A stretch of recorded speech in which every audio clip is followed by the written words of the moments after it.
Space, the final frontier. This is a review show for Star Trek The Next Generation. Its continuing mission to explore interesting plot points, to seek out goofs and continuity errors, to boldly go where no other TNG review show has gone before.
It's Wednesday. It's 8 o'clock.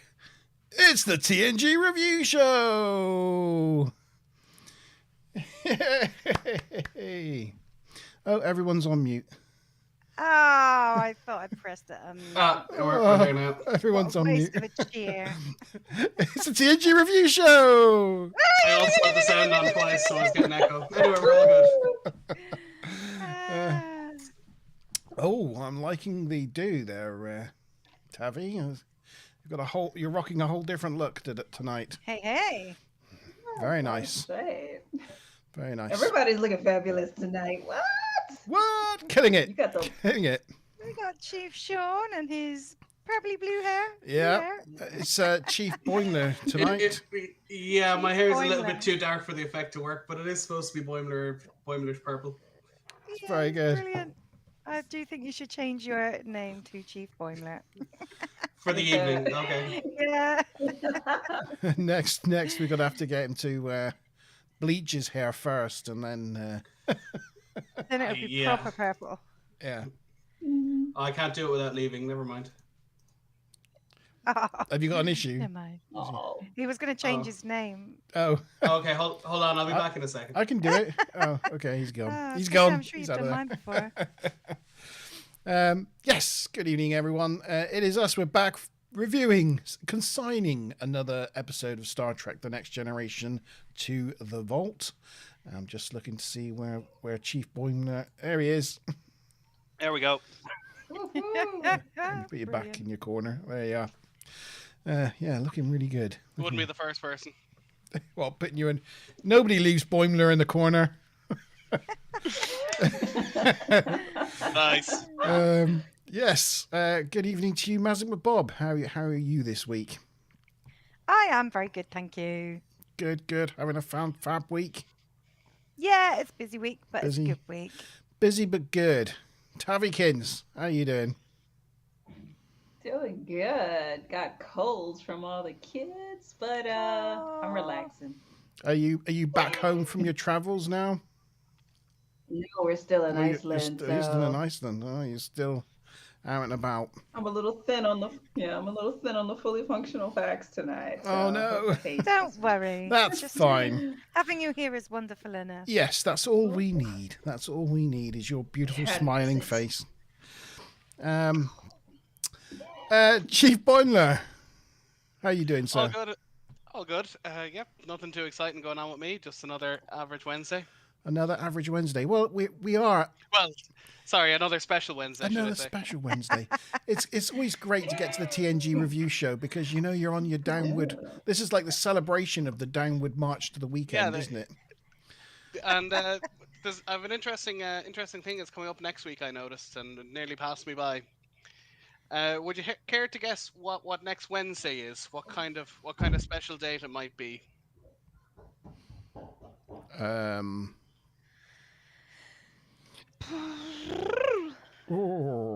What's next Wednesday? It's the 28th. Yeah. Well, 35 years ago, next Wednesday. Did What do you think happened? TNG air? TNG premiered next Wednesday. Wow, is it the 35 TNG Aw. anniversary next week? Wow, Yeah. Nice. 35th. There you go. I Wow. came across it by accident. that's crazy. What's that? 34 years? Yeah, no, it'll be 30. Was it 1987? Is it So 87? it'll be 30. It was on in the UK a year or two later. Right. Even So, if you look at Memory 35. Alpha, it says like Wow. it was broadcast in 91 in the US and then 94 in the UK. It's just the way Yeah. it is. So our dates are a bit messed up in that respect. Yeah. We got it late. Oh. Oh, 35 years ago next Wednesday was the start of TNG, the first time it was live on television. wow. Amazing. Amazing. We'll have to do something special next week then, won't we? I don't know what. What can we do that goes beyond all of the All hair? the awesomeness that we got going on tonight. I don't know. I peaked too early. Never mind. Yeah. Yeah. Good evening to everyone in chat. Good evening to Ruth. I hope you're well this evening. Stuplum, good evening to you, sir. And the rest of us. Oh, Smiler Rainbow, good evening. I hope you are all good and having a fantastic week. We certainly are. Yeah. So, yes, tonight we're here to talk about Season 4's episode Galaxy's Child. It's an interesting one. It's an interesting one to talk about. So I'm quite looking forward to getting into it. And we'll go straight in, shall we? Oh, and I've also Into the trailer. I've got my white blood wine this evening. Your blood plasma. Mm. I have some blood wine. Blood plasma. I also I have a little, my character ready for later on to show you to see, for guessing. This is not Klingon blood. No. what is it? Is it wine? No, but in Star Trek 6, Klingon blood is purple. Oh yes, I know. I just wondered if Well, that that's is true. red No, wine. no, it's wine. You It's sometimes wine, yeah. have cider, don't you? But yeah. Yeah. Ah, Best nice. of the West Country cider. No, I have that this evening. Rose. No, it's not for the I'm West waiting Country. on my order. Clonmel, where they make Magners, is like 20 miles from here. Oh, cool. Oh, very cool. They'd kick me out of the county if I didn't drink the local stuff. Very good. You're waiting on your drinks order, are you? Yeah. I am. I sent it into the mister, so that's why probably he's not showed up in chat yet because he's trying to get my He's- drink and sorting you out. snacks so I don't Bless. perish. Bless. That's good. He's trained well. Oh, And also, questions. I got a full 6 questions this week. I haven't missed around. But I warn you, they're not necessarily going to be easy tonight. There better be multiple choice then. They are not multiple choice. That's, Oh, what's, I'm in Oh trouble. my goodness That's- gracious I'm me. logging off right now. that's what's going to make it. You know we can Look, all they're go all on about strike data. like the rest of Britain, right? Like, we're all on strike. We're not doing it. We're not playing anymore, Monteman. We're not playing. We're not playing this game. I've Right, made. quitting. Oh, she's rage quitting already. Look, she's. Hey, come on! Oi. Hey, Sean, Boimler, stand with your people. be brave. Don't be a scab. God Don't be damn a it!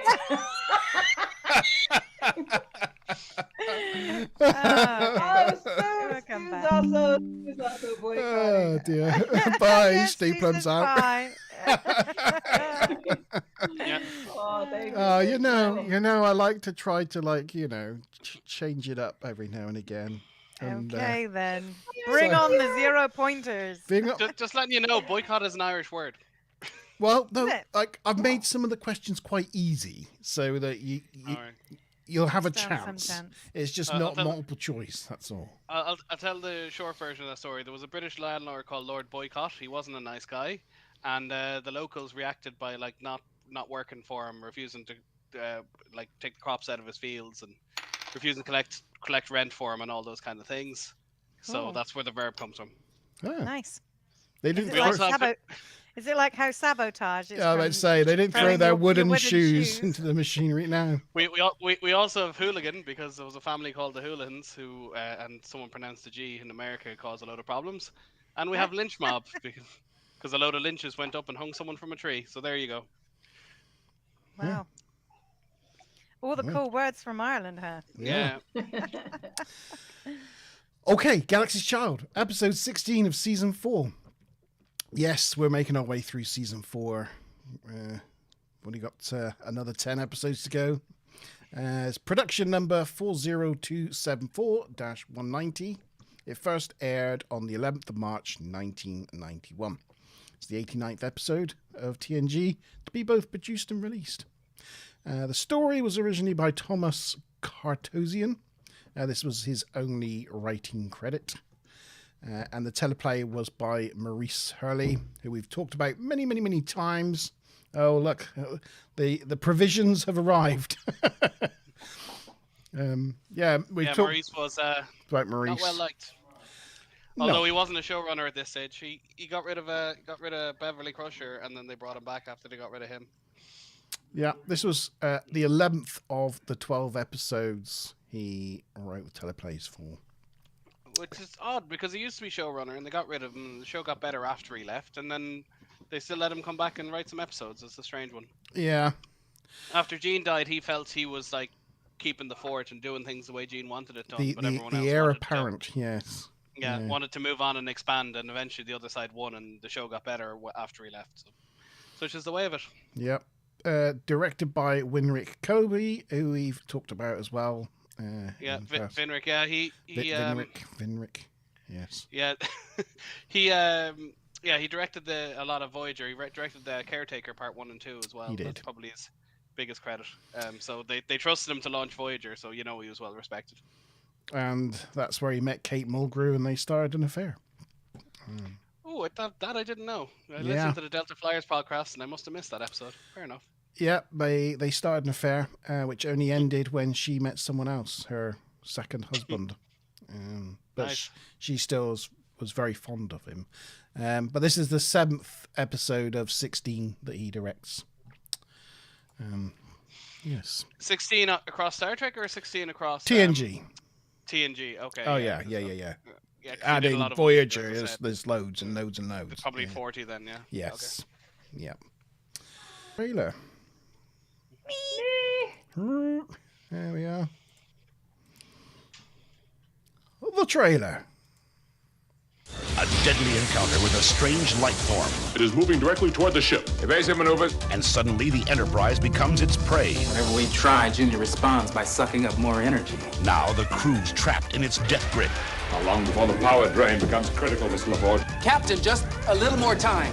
30 seconds to intercept. Red alert! All decks go to emergency level 7. Alien crisis on the next exciting episode of Star Trek: The Next Generation. Ba-da-ba, ba-da-ba. I wondered about that. Oh, hi, G. I didn't see you there. Good evening, sir. Hope you're well. I was wondering about that, like, 80s, really 80s music. Because I was like, because it seems like they're all going to have this music now. I was like, when did it first appear? And so I went back through the trailers and I found it. And it was The Loss. Which was episode 10. So it was only like 6 episodes ago. This one. Stripped of her betazoid powers. I don't sense anything. That was the first episode. Because if you go to the episode before that, the final mission, Brace yourself for we've impact. got the TNG music. gutsy test of survival. Hear it because I can't. No, I can hear it in the background just about. I think because it's picking up on your mic. But yeah. Oh, did I not You share didn't them? share it. No. Fine. Oh, sorry. Sorry. Well, everybody else can hear it. Yeah, so there you go. It looks like that's going to be the music going forward with these trailers. So, anybody that was interested in the music of the trailers? Yeah, not a fan, but I guess No. it probably worked a lot better back in the 80s than it plays now. So Yeah, it's just early the way- 90s. Oh, 91, yeah, sorry, so it was, yeah. Right, let's get the first picture up. And then we can get into it. We can get into the first question. You're going to love the questions. They're great. Actually, there's one controversial question tonight. There is one question that's going to cause some controversy. The first question? The question that should never be asked? No, none of you got that. Okay, Doctor Who reference. Never mind. I don't watch Doctor Who. What's I his don't watch name? Doctor Who either. It was his name, yeah. Oh. Yeah. Correct, Smiler well, Rambo. The answer There was a whole is story. he hasn't been fed, Smiler. That's the answer. He hasn't been fed yet. Right. There's the picture. We got the picture. Got the stream. Right. So, teaser. In the log, we learn the Enterprise will be transporting a shipment of scientific equipment to the Federation outpost, and they will be hosting a special guest. Ooh, I wonder who it will be. In the ready room. Oh, that's the dog being fed. In the ready room, Picard informs Geordie that Dr. Leia Brahms is coming on board. Geordie's like, wow, that's terrific. Look how happy he is, look. Look at his happy little face. Yeah, I've been writing fan fiction.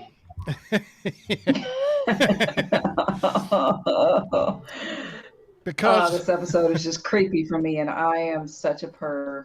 for Yeah. Data that prepared to be creeped out, weirded out, and yeah. Picard's like, oh, in that case, you can go greet her on our behalf. But question number one. Where were they picking up the scientific equipment from? And where were they delivering it? So, two-part question. You can get points for both is halves. there no salt? So if anybody knows, if anybody remembers, made notes, picked it up, I do. then where were they picking up the equipment and where were they delivering it? Yeah, I think she knows. I know. I'm typing in the wrong spot. Share it with the darn class. There you go. Sorry, Mouse. I was just going to say, like in that little opening scene there with Picard, Geordie sort of says, "Oh yes, Leah Brahms. Yes, oh I know who she is. I really want to go meet her and stuff." It's like Picard wasn't aware of what happened before when Geordie had a simulation and they were working together and stuff, which I'm sure Picard was aware of at the time. So he's just conveniently forgotten all that. Yeah. Well. Yeah, but even if it wasn't said explicitly in the episode, you'd kind of think to yourself that, you know, afterwards they're having a beer. You go, well, this kind of funny thing happened in the holodeck. You know, it was fairly innocent, so we would have told the story at some stage, but no. Yep. So then he goes down to 10 forward. And Guinan notices Geordie picking furiously at his uniform because he's nervous. Do you reckon that was a bit overdone? That, you know, because he was like sat there and he's like, oh. Yeah, it was bit first 80, yeah. It was just, you know. Slightly off topic to what we were discussing earlier. This episode was premiered on the 11th of March 1991 in the States, and on the UK it came out on the 5th of October 1994. So 2.5 years later. So that's why you think Next Generation was later than it was, because over here we got it later because, I don't know, it was cheaper or something. I have no idea. Yeah. All right. Yeah, so, yeah, I just thought, you know, it was just, like, overacted. him acting nervous. It was just too much. Like, there's nothing on his uniform. There wasn't even like a speck of dirt. But yeah. Well, we've seen the sonic showers clean like people with their clothes on and take. You don't have to undress to use a sonic shower. We've seen that before, and it like just warp. Like, can you not just sonic shower your clothes? Just stand there for 30 seconds and it's boom, it's clean. You would think. Yeah. Geordie tells her about how he created a holodeck recreation of Brahms, and they really got on, and it was like they finished each other's sandwiches. Sentences. Oh, what's that from again? It's a Disney film. Was it? Okay. Frozen. Yeah. Yeah. It's a song. Huh. The Open Doors, I think, song. Yeah. Yeah. I would play it, but we'd be totally copyrighted in seconds. So Yeah. I'm not. Well, You're welcome to sing it. No. I've heard of people humming a tune I've heard of people humming a tune and getting picked up, so you never know. It's Love is an Open Door or something like that. Or something. Love is an open door. No, I'm not going there. She tries to warn him about falling in love with a fantasy, but he doesn't really listen. He's not expecting anything romantic. Oh, no. He just wants them to be good friends. Oh, that's very wholesome. Oh, creepy line number one. Should we keep points on his Creepy line markers? number one. Yeah. Jesus. Let's just be friends. Let's Ugh. start with I'm that keeping smile. tabs on that. Yeah. Yeah, that's definitely creepy point number one. Creepy point number one. I say that face can haunt my nightmares. You ever seen the mouth of Sauron behind that mask? That is like the precursor to that mouth. I'm like, Yeah. So, yes, he's not expecting anything romantic. So he goes off to meet Brahms in the transporter room. Freudian slip there. I wrote holodeck. I must have been getting the wrong episode. pretty sure he forgot where he was going. He looks like he's watching Elvis or something. Yeah, so cringe moment number 2. She transports onto the transporter room pad, and he's like, "Hi." Hi.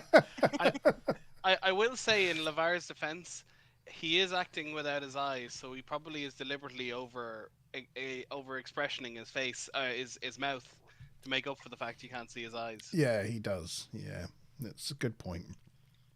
So he deliberately overacts because otherwise everything would come off as really dull and monotone. Yeah.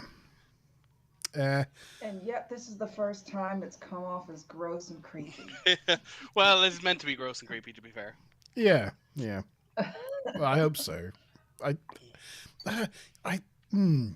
Is it supposed to be gross and creepy? I'm not sure it is.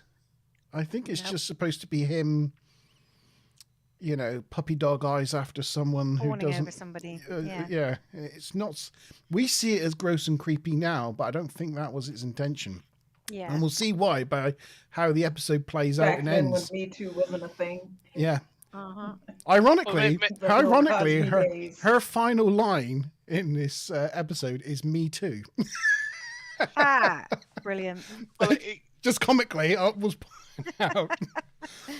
Brilliant. When subliminal messaging to the audience. Yeah. Blink again, in your eyes. I was just going to say the Delta Flyers podcast where the two guys, Kim and Paris, review the TNG, the Voyager episodes. At the end of the episode, they always ask what's the moral of the episode. And I think if I was to credit this episode, I would say never meet your heroes. I think that's probably what it's going for. Yeah, it probably is, but that's what it was meant to be, perhaps. Yeah, okay. Your heroes turn out to be assholes or something. This paints it almost like this is all our fault. Whereas in this day and age, the moral of the story is don't be a friggin' stalker. Yeah. Well, you couldn't Facebook stalk people back in the day, and True. You just couldn't follow people in the same way you can now. Yeah, now it does. Modern tech, it's a lot more. Well, he does a good job of it, even though they hadn't conceived of Facebook in the 90s or whatever. Yeah. So yes, Geordie's like, "Hi," and then immediately regrets it and reintroduces himself properly. And she goes, "Oh, and so it's you that's fouling up my engine designs." And that's their sort of introduction and the end of the teaser. So, do you want answers for question 1? Go for it.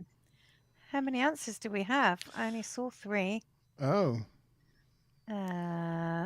Stu Plum has answered. Tavikins Starbase, has yes, answered. yes. I've Sean answered. Sean answered. Oh, we've had 4 answers. Yes. Okay, then. So I think Ruth. Go for it. Yeah, dropped no off. answer from Ruth. No answer from Ruth. Whoa, sad times. So yes, Starbase 313 and Guernica. I think that's how you pronounce it.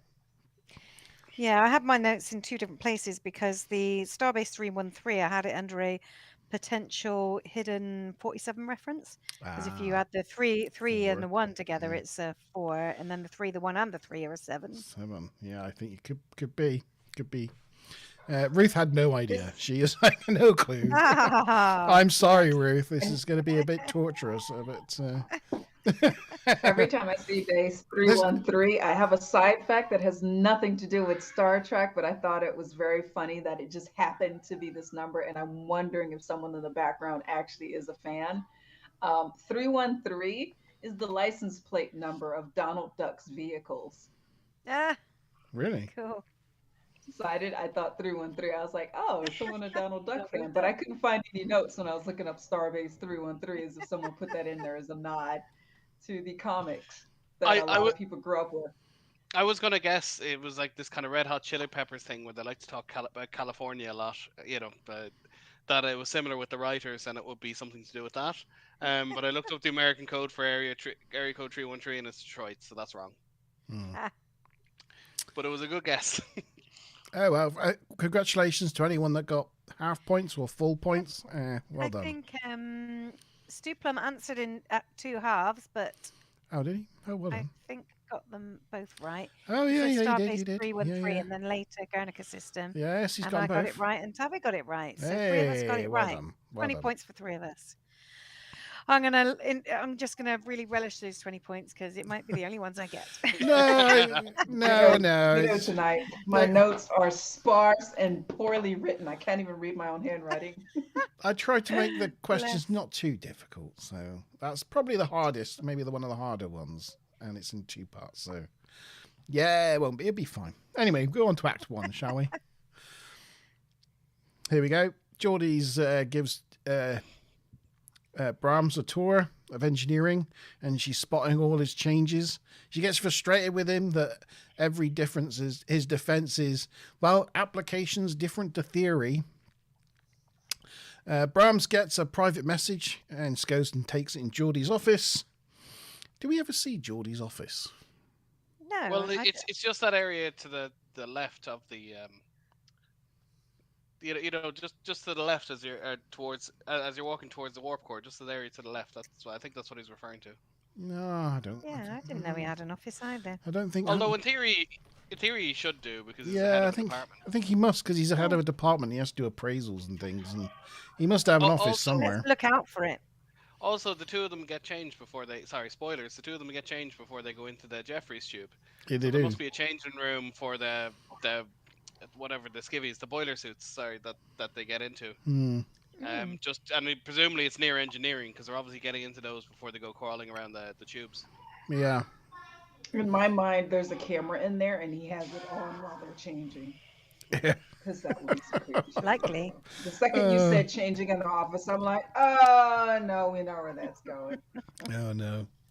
Well, you saw it in Lower Decks. They all went Starship Troopers. It's like it was just they just all get in the shower together. It's fine. It's the future. Nobody cares. Oh, thank you, Montalban.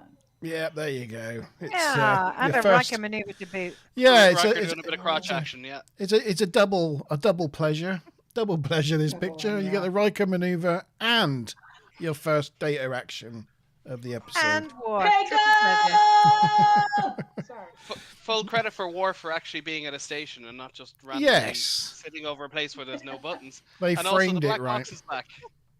Well, I actually noticed with that black box today because they do have quite a number of scenes at the back desk.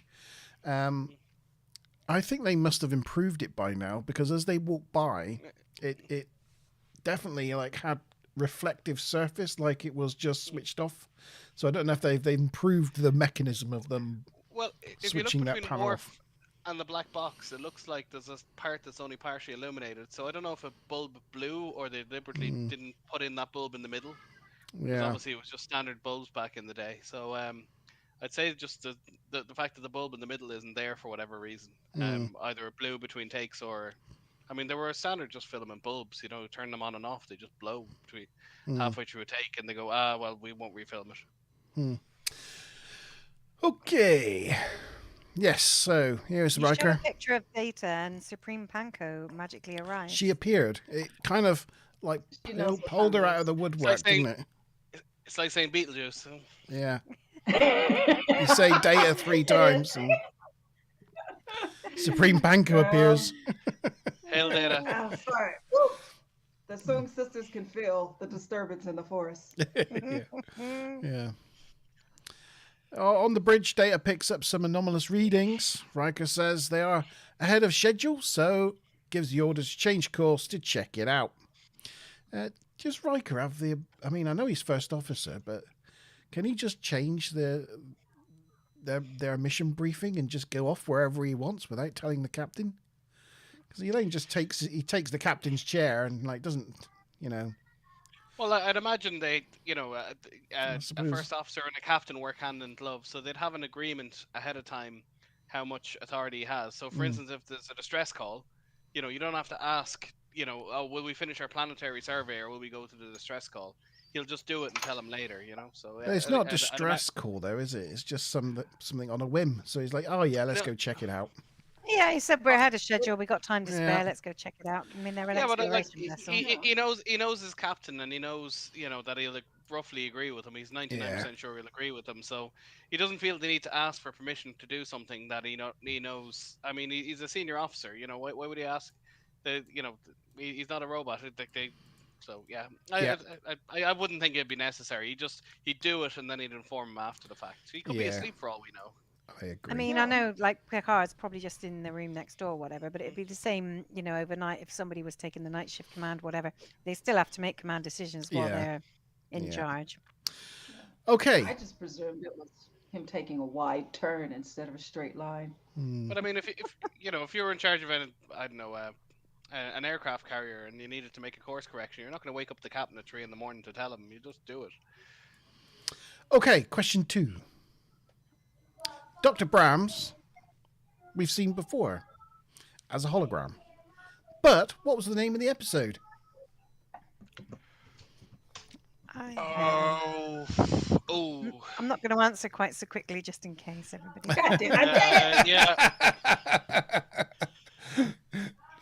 Tabby was right in there. It's another name for a bra. An over-shoulder boulder holder. Yep, one of those. One of those. See, I told you the questions weren't going to be that hard. Fine. Tavi, what kind of bees make milk? Boobies! I'm sorry I couldn't answer. I just found it so funny.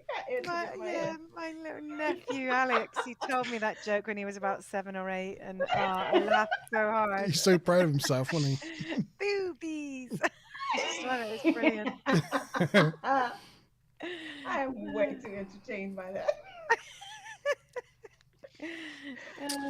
Okay. So it looks like, yep, we got answers coming in. We go back. Let's head back down to engineering. Yeah, so that's the area that I think they might be referring to as his office. No, I don't think it is. This is this is like the warp core control room. Yeah. Okay. Maybe. Yeah. I suppose it isn't. Yeah. It's not like he could be doing like HR meetings in there. You know, like one-to-one assessments. Yeah. So, she said she wanted privacy for a personal call. So you'd have like people coming and going there, attending to things, wouldn't you? Yeah, I suppose but you'd assume it'd have to be near engineering, so it wouldn't be. And he kind of gestures somewhere. He's like, in my office, but, you know, it's kind of It's vague. probably like a real tiny broom closet, you know, an excuse for an office. Behind the warp core. Yeah. Yeah, well, it only has to have 2 Oh, seats. that sounds so creepy. It's behind the warp core. Like, come around He this way where no one can he just see you. hangs out behind the warp core. Yeah. Yeah, it's probably really, really tight in there for 2 people. The kind of place you do not want to go with Geordie, basically. Yeah. Yeah, Geordie doesn't need to go to the gym. He just runs back and forth through engineering, just doing barrel rolls underneath the door. Keeps him fit. Brilliant. Okay, so we are back in engineering here, and to attempt to appease Brahms, Geordie offers to take her on a tour of all his changes and explain what each one is. They start off with the dilithium crystals, shutting down the warp engine to inspect them. Again, I just thought I'd ask, Yeah. should he really shut down the warp engine without informing the bridge or anyone? Now that one I thought was a bit odd because he doesn't know what they're doing and he just does it. And Yeah, you'd have and it you'd have also to. happened in like 2 seconds. You think there'd be a process for powering down a warp core? Yeah, someone on the bridge is going, holy shit, the warp, Well, the warp you'd have engine's to- gone It's Gone offline. offline. He'd have to inform Data because Data's chief of operations, so he's in charge of power management. So there could be any. He's also doubles as chief science officer, and so there could be, and we know they have a lot of science experiments. Yeah, there's that episode where Picard goes down and there's a lab on in the middle of the night draining power that shouldn't be. So we know that there's science departments using all sorts of equipment at all sorts of hours. Like that could mess up like a month's worth of work for a team of scientists just knocking out the power when they don't expect it. So yeah, absolutely agree. It is pretty good that we Please get this. continue with Data. Yeah, sorry, we get this nice shot of the warp core. I have to ask switched Data for off permission. and lights come on. So yes. we go from like Please, that. Daddy Data. We go to that to that. Oh, that's pretty good. Can we shut down the warp core? Good. I like it. Anyway, I even like the fact that you can see all the, the well, you can meteor see the power. reverse these image of all details. the. Yeah, but you've got like a reverse image of the other sort of stations and pictures and like the, Yeah. picture of the Enterprise there on Oh, another you screen. can. You can see it. You can see it Yeah. reflected in the. And the one by the circular bit there. I was just going to say that shot. You can see that in theory that warp core goes all the way down another 5 or 6 decks. Yeah. We never see it properly, but in Voyager they do close it in, but which is basically the same set. But it should be, I think, something like 12 decks long. It should be about 25 meters or whatever, 50, 60 feet. Yeah. No, 80 feet. Sorry. So yeah, I thought that was a good shot. We're back on the bridge. There you go. Happy days for. Oh, yes. Oh, my happy God. days. Thank There you. we go. Yeah. Sean, you almost got us muted out by Monty. Yeah, you were close. You were close. On the bridge, we have reached the anomaly. Data describes it as a mass of plasma energy contained within a discrete boundary by an outer covering of silicates, actinides, and carbonaceous chondrites. Why didn't you ask us that question? Well, question number... No. Yeah. I just thought it was a funny, he just spouted so many things. Techno babbles. Yeah. He also states something that it's never been seen before, which pleases Picard. It's unknown to them. Leave him alone, Tabby. Leave him alone. Sorry. She's ear fondling. She's ear fondling. I sent Tavian a link to it. I sent a Tavian a link to a recent Comic-Con with Brent doing a speech. She was only delighted. Oh yeah. Honestly, he's got such a great dry humor. It's fantastic. Quick note on this one: the planet has been upgraded, as all planets are, for the Blu-ray HD version. It just looks like Saturn. Yeah, it does look a bit Jupiter-y, Saturn-y. Yeah. Jupiter-y, maybe. A bit more detail. Oh, maybe it's Jupiter. I might be mixing up my planets. The winds are so high on Saturn, it all just looks like blurry stripes. Where with Saturn, I know you see more detail. You can see little Which one is the swirls one with the red spot? Jupiter. Oh, okay. Jupiter. I was thinking of Jupiter. Yeah. And I understand the whole Earth can fit inside that red spot. Yeah. So they decide to go take a look, but Picard orders them to keep a distance of 10 kilometers so that they don't spook it. Back down in engineering, Brahms is inspecting Geordie's crystals. So notices that the There's a pickup line. Yeah. Hey, you want to? I want to inspect your crystals. She notices they've been reorientated and is amazed as the modification was due to be rolled out in the next class of starship. Geordie then offers to get together and plan the agenda, maybe in his quarters at 7 p.m. He makes a great fungili. Brahms is like, "Oh, I love fungili." In the replicator. Yeah. Yeah, so he just talks to the replicator and makes the same one everyone else gets. He programmed a great fungili. What is How it? did he figure out her favorite meal and I all would this say stuff? it's probably pasta and mushrooms, I would guess. I can answer that question, Tavi.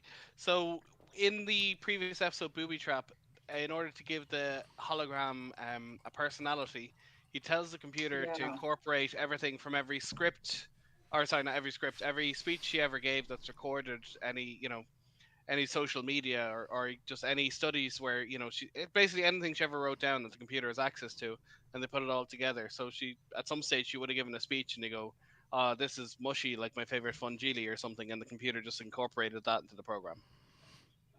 Yeah. Creepy. I just imagine fungili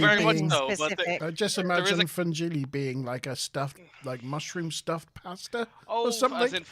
As in fungi, yeah. Yeah, and like ravioli or something like that, and it looking exactly like the alien that's.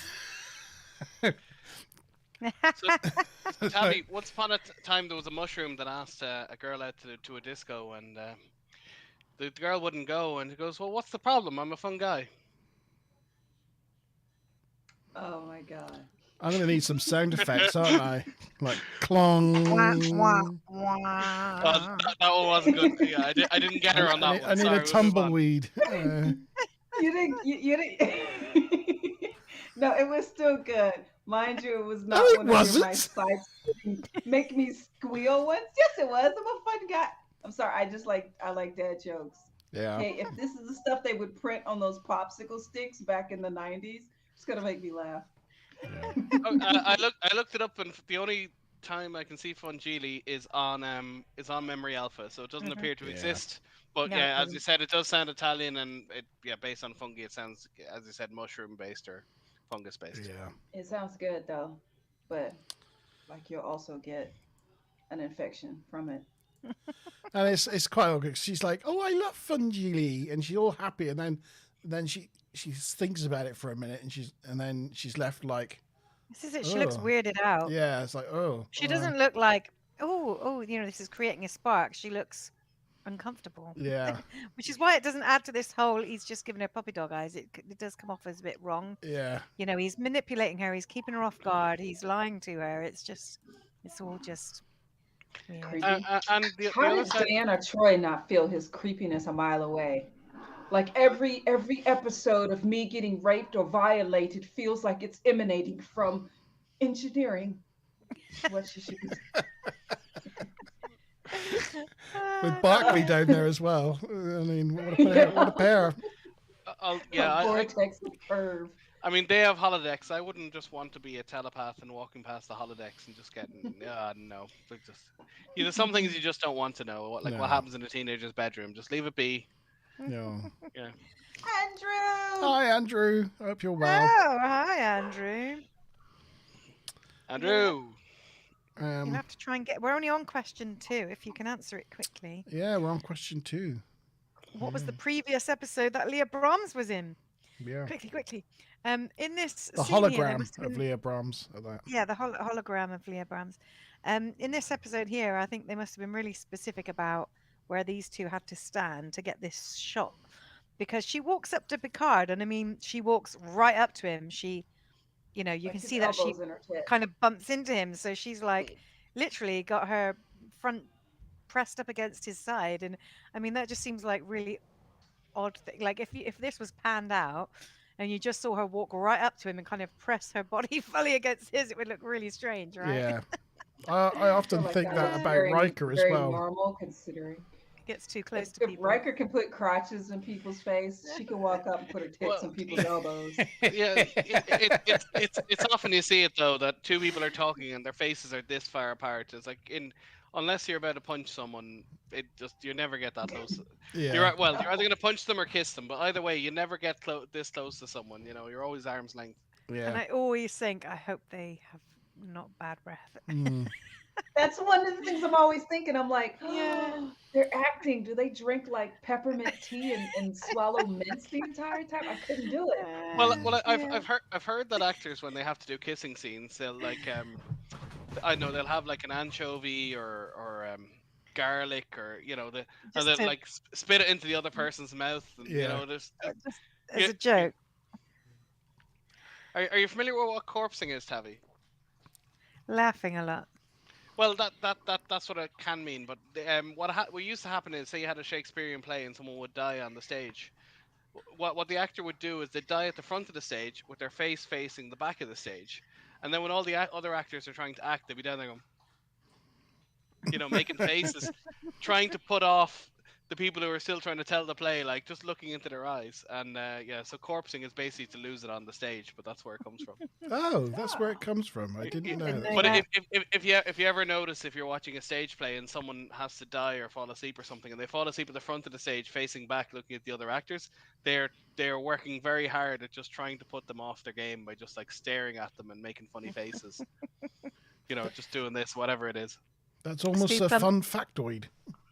Yeah. Steve It Plum was fully thinks functional. Deanna's put Picard into a booby trap right there. Yeah, yes. Well said, Stu. Well said. Panko's off again, back to work. Bye, bye, Scream. Panko. Bye. Enjoy, Panko. Thank you for coming. Yeah, so we're back on the bridge. Data concludes that it's likely to be a life form rather than something constructed like a ship. Picard muses with Troy what it must be like to live with a whole galaxy as your home, not having to wear a spacesuit or anything. And then the thing scans them with some green light. Worf recommends raising shields, but Picard doesn't want to scare it. And in the background somewhere, Dr. Crusher feels aroused. Yeah. Every episode, Worf like, can we raise shields? Can we fire phasers? It's like, no, we can't. And then the ship gets half destroyed. And Yeah. told you so. Yeah. He's just doing his job as security, and they never listen to him. So we don't raise shields, and then it attacks with some green lightning. To my knowledge, Worf is the only person to ever have 3 bridge stations. He's got ops, he's got security, and he's got communications. He's got security, and he's got tactical. Yeah. Which could be 3 different stations, but he actually has all 3 together. He's so cool. Can you imagine his face when they're going into the ready room about dealing with the smugness? Be like, my I told you so face. You remember last week when I told you to raise shields and you didn't, and we lost 50 people? Can you listen to me this week? I did actually graduate from the academy, by the way.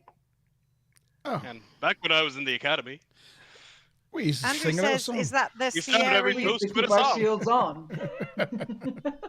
say ha, oh ha. I don't know the words. It's good Andrew effort. says, is that the Sierra uniform, Chief? What's the Sierra City uniform? ha. Which uniform? Sorry, where are we? Sierra uniform. Andrew says, is that the Sierra uniform? Oh, Chief? it's the lower decks. Yeah. I wasn't sure The what Sierra means. Cerritos uniform, I suppose. Mm. Or I don't know, Cerritos class ship. I've forgotten what it's like. It's a California class. California, that's it. California class. All the ships are named after. All the ships of the California class are named after different cities in California. Going back to my earlier Red Hot Chili Pepper comment, because every song by the Red Hot Chili Peppers is California over and over again. It's just like move on. Because I noticed in it they like the Galaxy class crew or people of that ilk still wear the sort of TNG movie uniform. Yeah. So I imagine this is like a uniform for California class ships or medium class ships rather than the long range explorers or something. I don't know. Anyway, the The green lightning, as we see there emanating from the alien, catches the ship as a dampening field that affects the shields and impulse power. Even the warp drive is non-functional.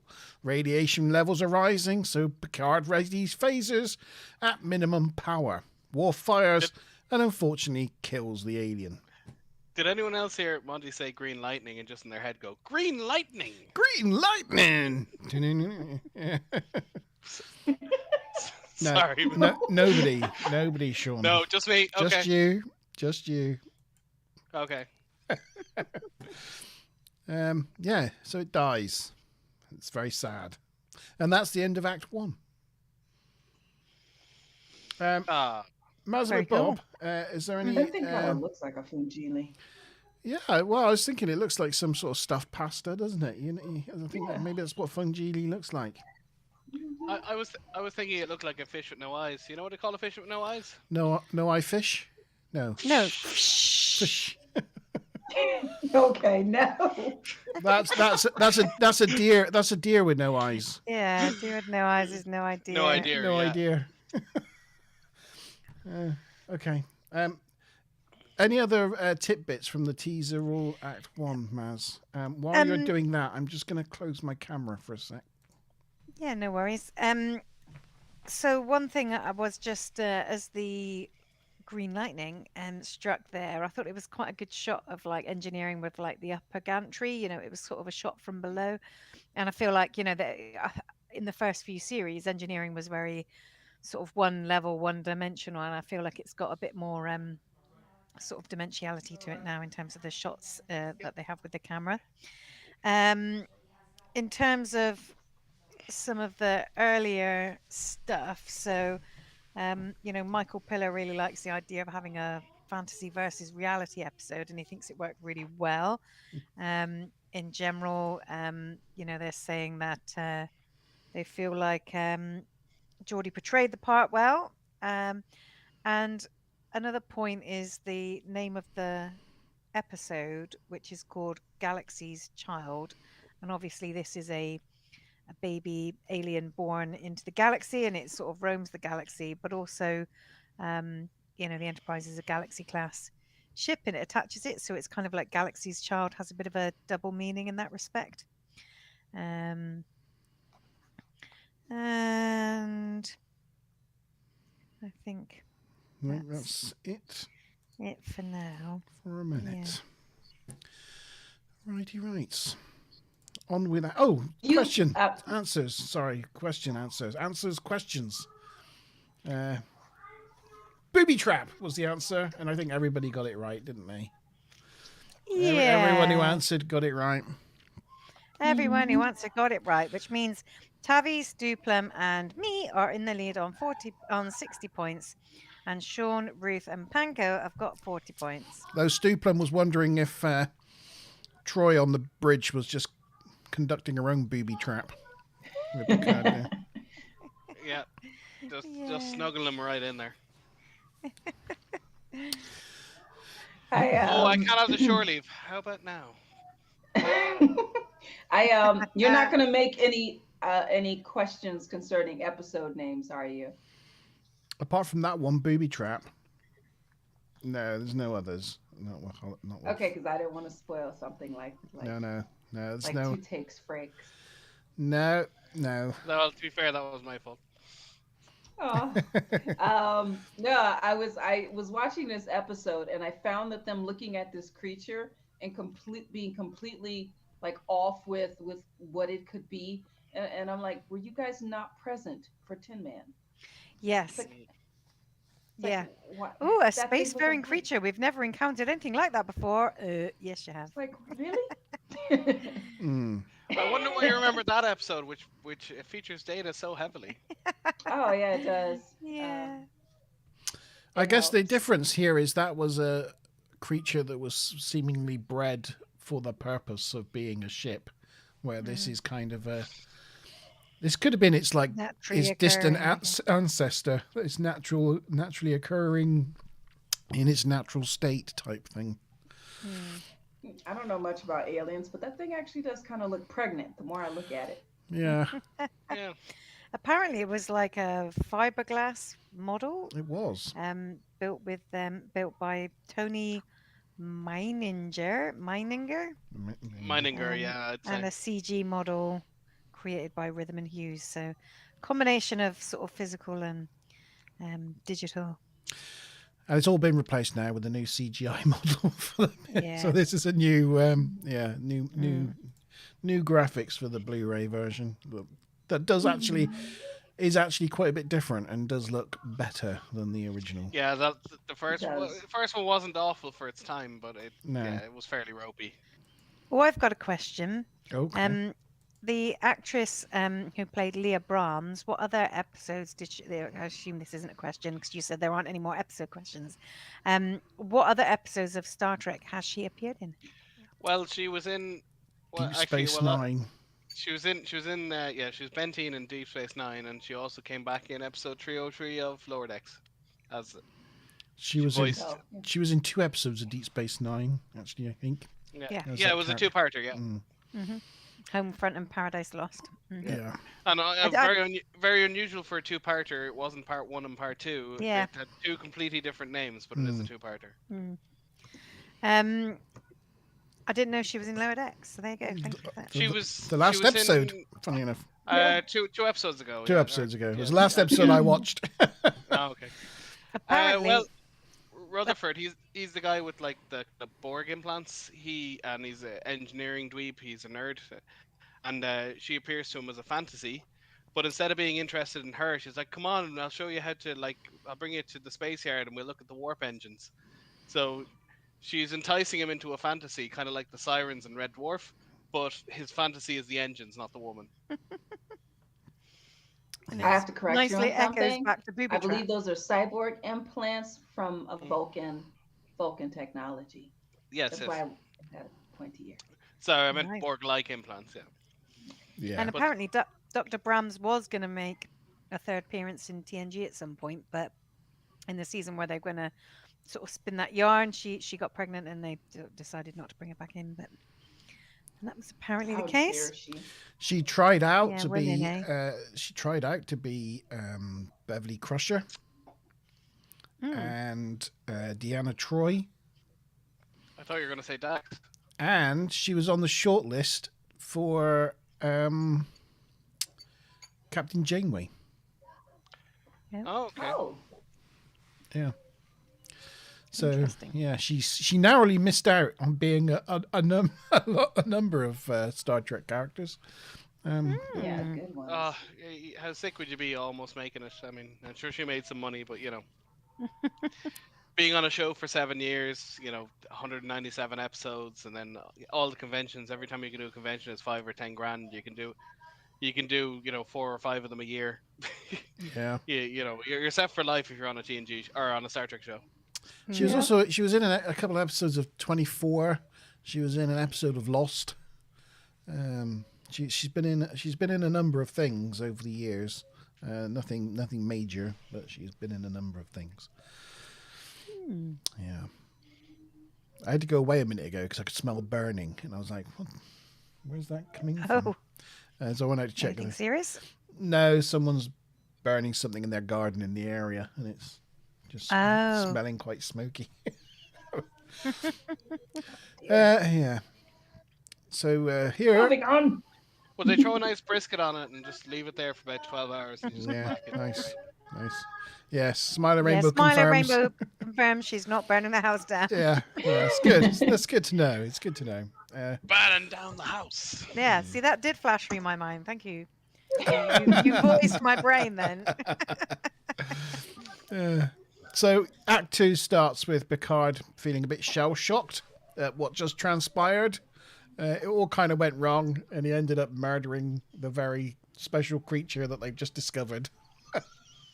I mean, it was like such a blunder, though, wasn't it? I mean, If they'd listened to Worf, we're here to explore this beautiful. Oh, we killed it. if they'd listened I to think Worf it's a and bit put the strange, shields up, though. if they'd listened to Worf and put the shields up, it would have done its stuff. The shields would have deflected it, and they would have been able to just move away, and all would have been well. Would have given him a shock. They could have given it a shock like a cow fence.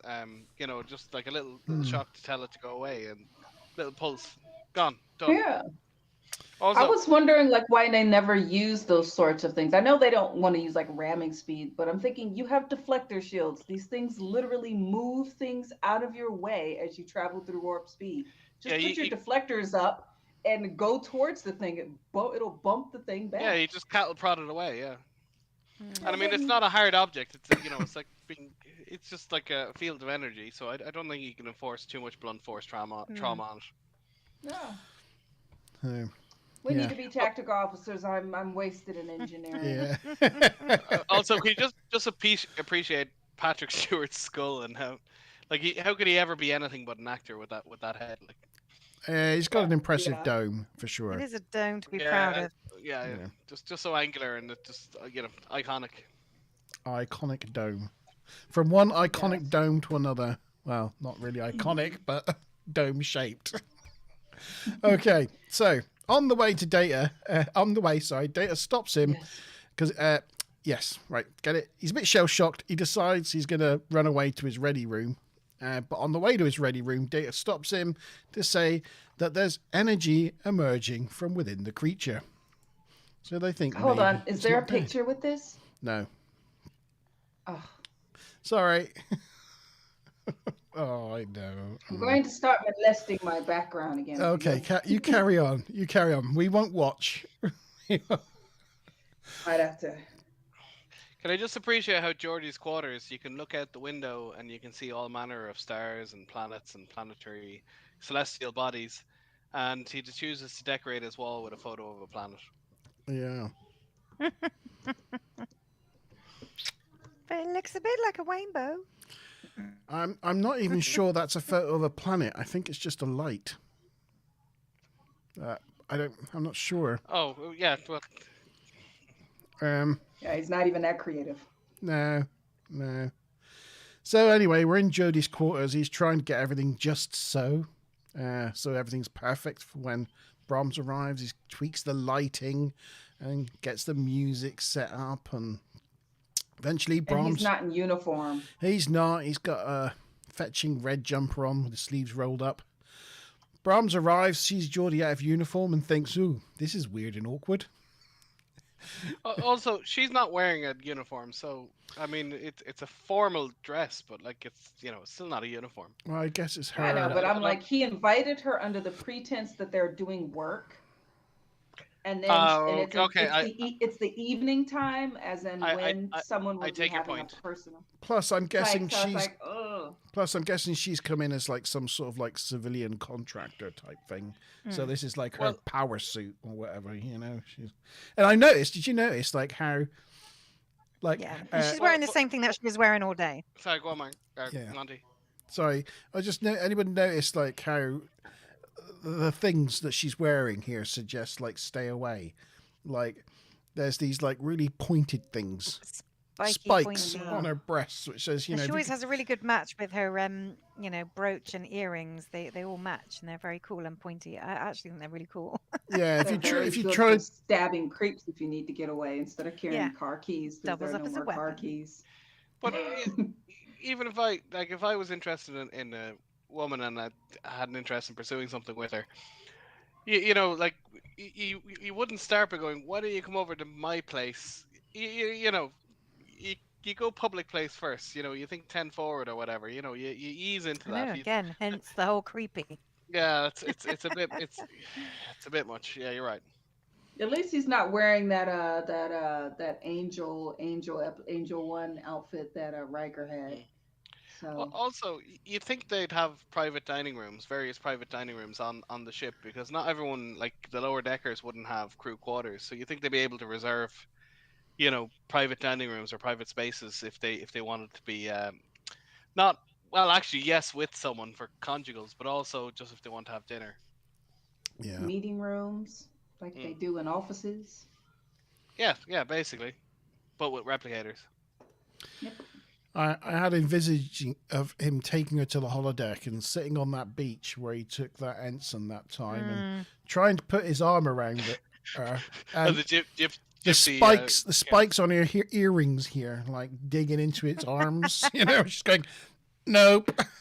Oh, do you know what? I would be fully not surprised if that was some kind of thing you could take off and use as a self-defense thing.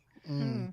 You know, you can get like key rings that have little spikes that you can, someone gets too close to you, you can slip it on as a knuckle duster. yeah. Basically, yeah. It just comes away in your hand, and then you get rid of the threat. I thought in this case, Geordie. I thought this picture was or you can just rip his perfect visor off. I thought this picture was perfect because it just I don't know, just looks adds to the creepiness of it. Yeah. He's just But she can feel his breath on her neck. just, like moving her hair out of the way just a little bit. Yeah. I literally just got a shiver down my spine. And not a good one. Yeah. I put in the comments that she's probably thinking, shit, I can't attack his eyes to keep him away while I run. Because they tell you that self-defense, go for the eyes. So it's like, go to the bathroom, text your buddy, ring me in 5 minutes, pretend it's an emergency, come back out. I'm so sorry, I have to go. She's like, this is, I don't have a communicator thing. And then he offers her a seat and a drink and comments on how her hair is so different from her Starfleet record. Although I would say I wouldn't think it's overly creepy if you have a guest coming on board that you look up their Starfleet record and learn a bit about them. If you're going to be entertaining them for a few days or whatever, just to learn a bit. So I wouldn't think that part would be overly creepy on its own. No, it is creepy, Sean. Please do not use this in any sort of intimate intercount. Oh my God, it is. I mean, if I've got a business meeting with anyone, the first thing I do is look them up on LinkedIn, see who they are, what the job is, where they've worked in the past.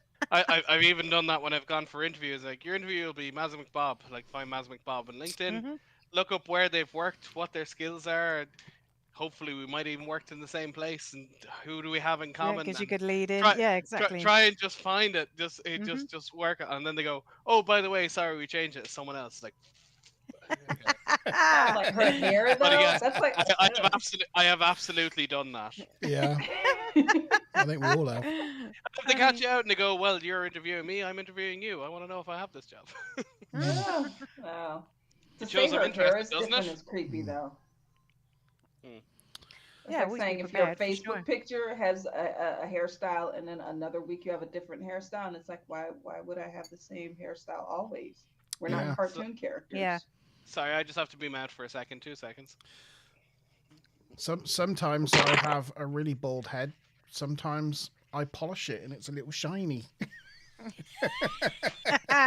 Yeah, your hairstyle changes rapidly, right? Yeah. I change my beard sometimes. That's how crazy I go. Yeah. I mean, my hairstyle literally changes from day to day. It's so weird that he would expect her hairstyle to be exactly the same. Yeah. It's just weird. And this is where, like, Guinea's point later is right. She just doesn't fit his exact mold of what he thinks or wants her to be. Like, he's seen one single, this is exactly what she should. I'm surprised he's not saying, "Oh, why aren't you wearing that green top? Oh, why isn't it?" It's like. Yeah, it's the equivalent. There's not even any common sense to it. It's the equivalent of liking someone's Facebook post or Instagram post from like 3 years ago and liking a photo of them in a bikini. It's just don't do it. Yeah. Just don't do it. You've learned that from experience, Sean. No. I'm that weirdo that if I have new friends on Facebook, I go through all of their photos and I like the ones I like, and they get this basically shotgun notification of Savannah liking and hearting. You're not even friends on Facebook. Just go back like 2 years ago, find a bikini photo, and just hit like. Cause you last week. See how far that gets you. That is so creepy. Although, I've thankfully I've never had it done to myself, but I do have a certain group of friends, and if they cop on how you log into your phone, that's exactly what they'll do. They'll just find one of your female friends. Go back 3 years, know what happened. They're creeped out and weird around you for like the 6 months, and nobody ever knows. It's a prank that just keeps on giving. It's like, oh, hi, guy I barely know, married to my friend.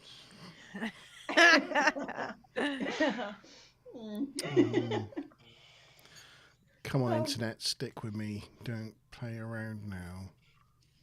Oh, is it being funny? It's being a bit funny. It's being a bit funny. Funny, little- peculiar, not funny, ha ha. No, not funny, haha. We haven't had a question for ages. Oh, well, I know. I'm getting there. Brahms says she comes across as cold and callous, but people just mistake her passion for her work as aloofness. Geordie's like, no, I totally get it. You like your engines and your work's like your children, and you're possessive about them. He even gets up and sits in the chair next to her at this point, like leans in really close. Our children. Yeah. He gets up to start dinner, but she can't stay. She's decided she's out of there. She doesn't think it's appropriate. She's preparing a list of discrepancies to discuss in the morning. But question 3. So here's the question. The creature was found orbiting what planet? Well, There you go. It's a planet question. So where did they divert off to meet this thing? See if you remember. I cannot read any of this shite. Jeez. I've written all this stuff and it's all gibberish. The hell. Just leave I it. usually have to go through like, oh, I wrote this when this happened in the episode, so I can at least figure out where am I scribbled. Oh, I've a special left-handed pen, and it still barely helps me. It just makes it easier to write. It doesn't make it any easier to read back. Oh, the Because seventh my hand planet. cramps up left. Well done, Ruth.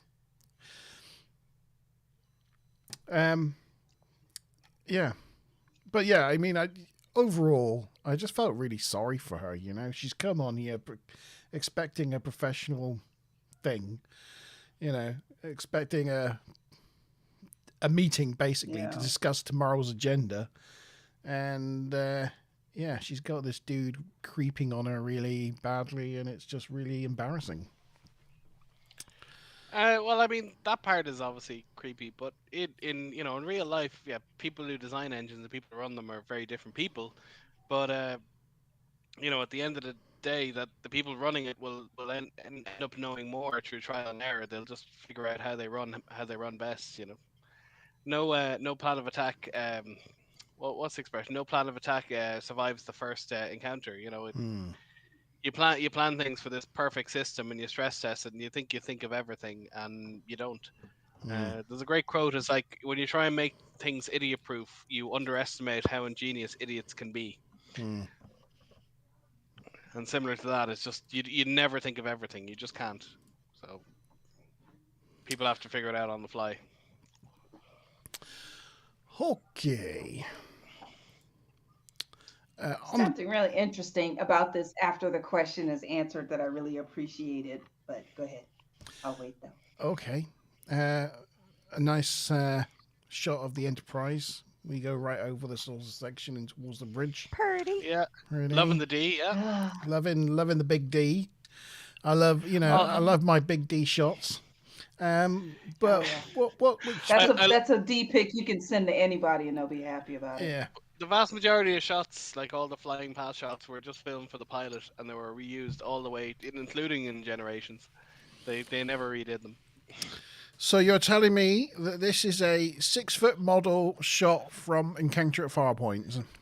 I would imagine that's a newer shot with the smaller model, because I don't ever remember there being a straight-on shot. I'd say It does that's a look new like shot. 6 foot because it's a bit smoothie. Oh no, but then it's got a.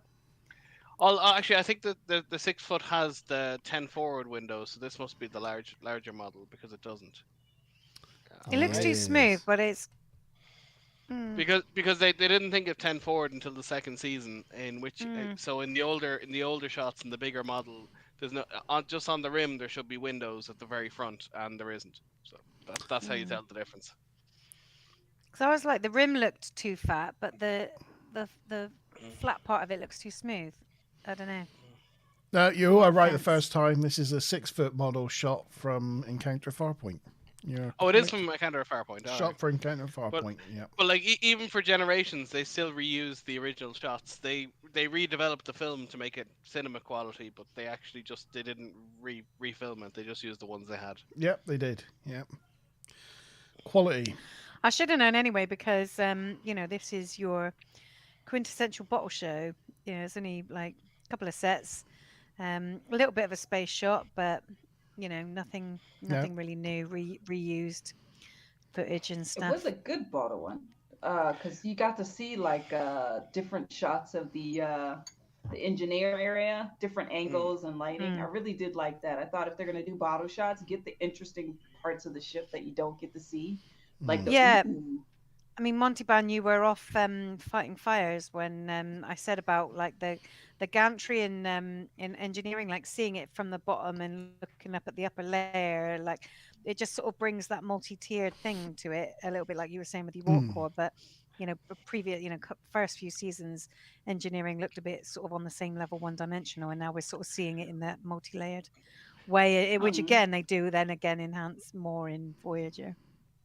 I just talking about Voyager, I just remember obviously then they have that glass upper section, and I'm just thinking, and then I remembered in the early season of TNG they had the scant, like the skirt uniform that the men wore.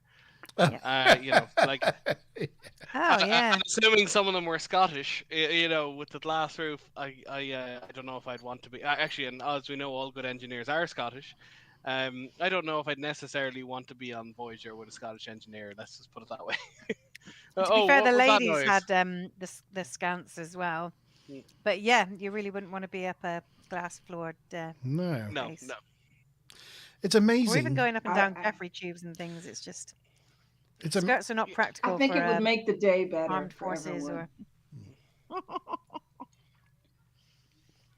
Spice up the day of your colleagues. Be like, oh, you bringing out the scant. We got to heighten morale, people.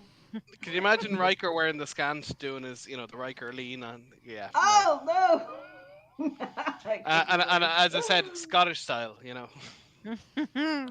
It's amazing that I don't think Tabby would imagine it any other way. I actually don't want to see Riker's junk. It's like, you put Data in the scant though. A Scotsman will never tell you what he wears under his kilt, but he'll show you at the drop of a hat. It's amazing that I got that one.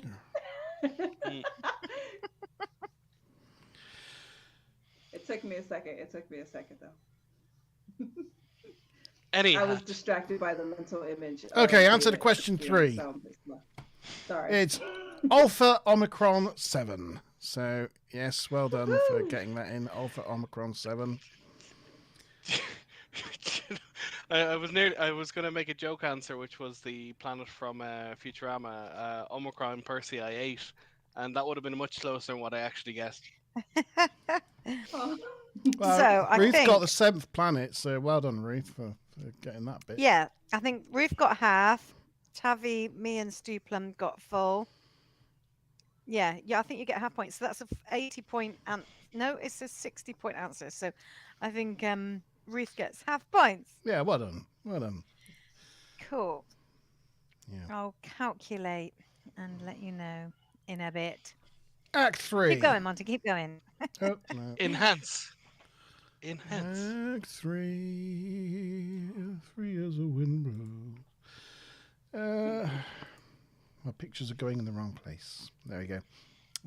The senior crew meet in the observation lounge. Dr. Crusher thinks because they killed the mother, the baby might be premature.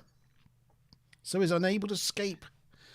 Oh, yeah, so you can see why she got the doctor qualification. They decide to use the phasers as a scalpel and perform a cesarean section. What I want to know is why didn't they just transport it out?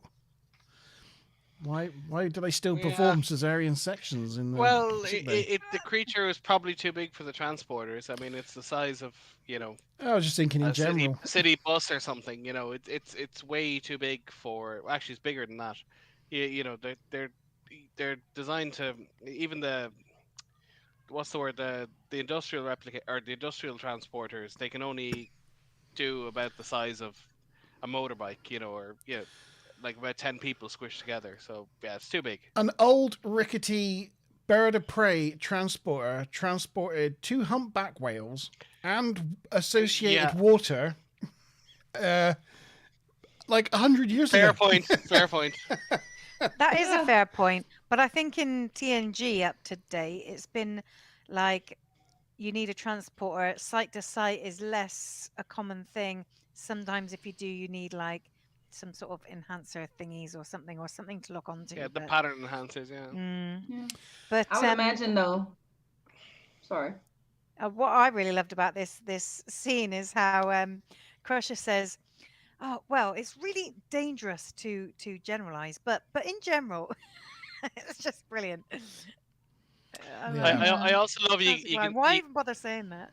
you can see the lighting rig in Picard's head again. Once you see it, you can never stop seeing it. It's just anytime they put up lights, it's always like, yeah, you see a perfect reflection on his dome.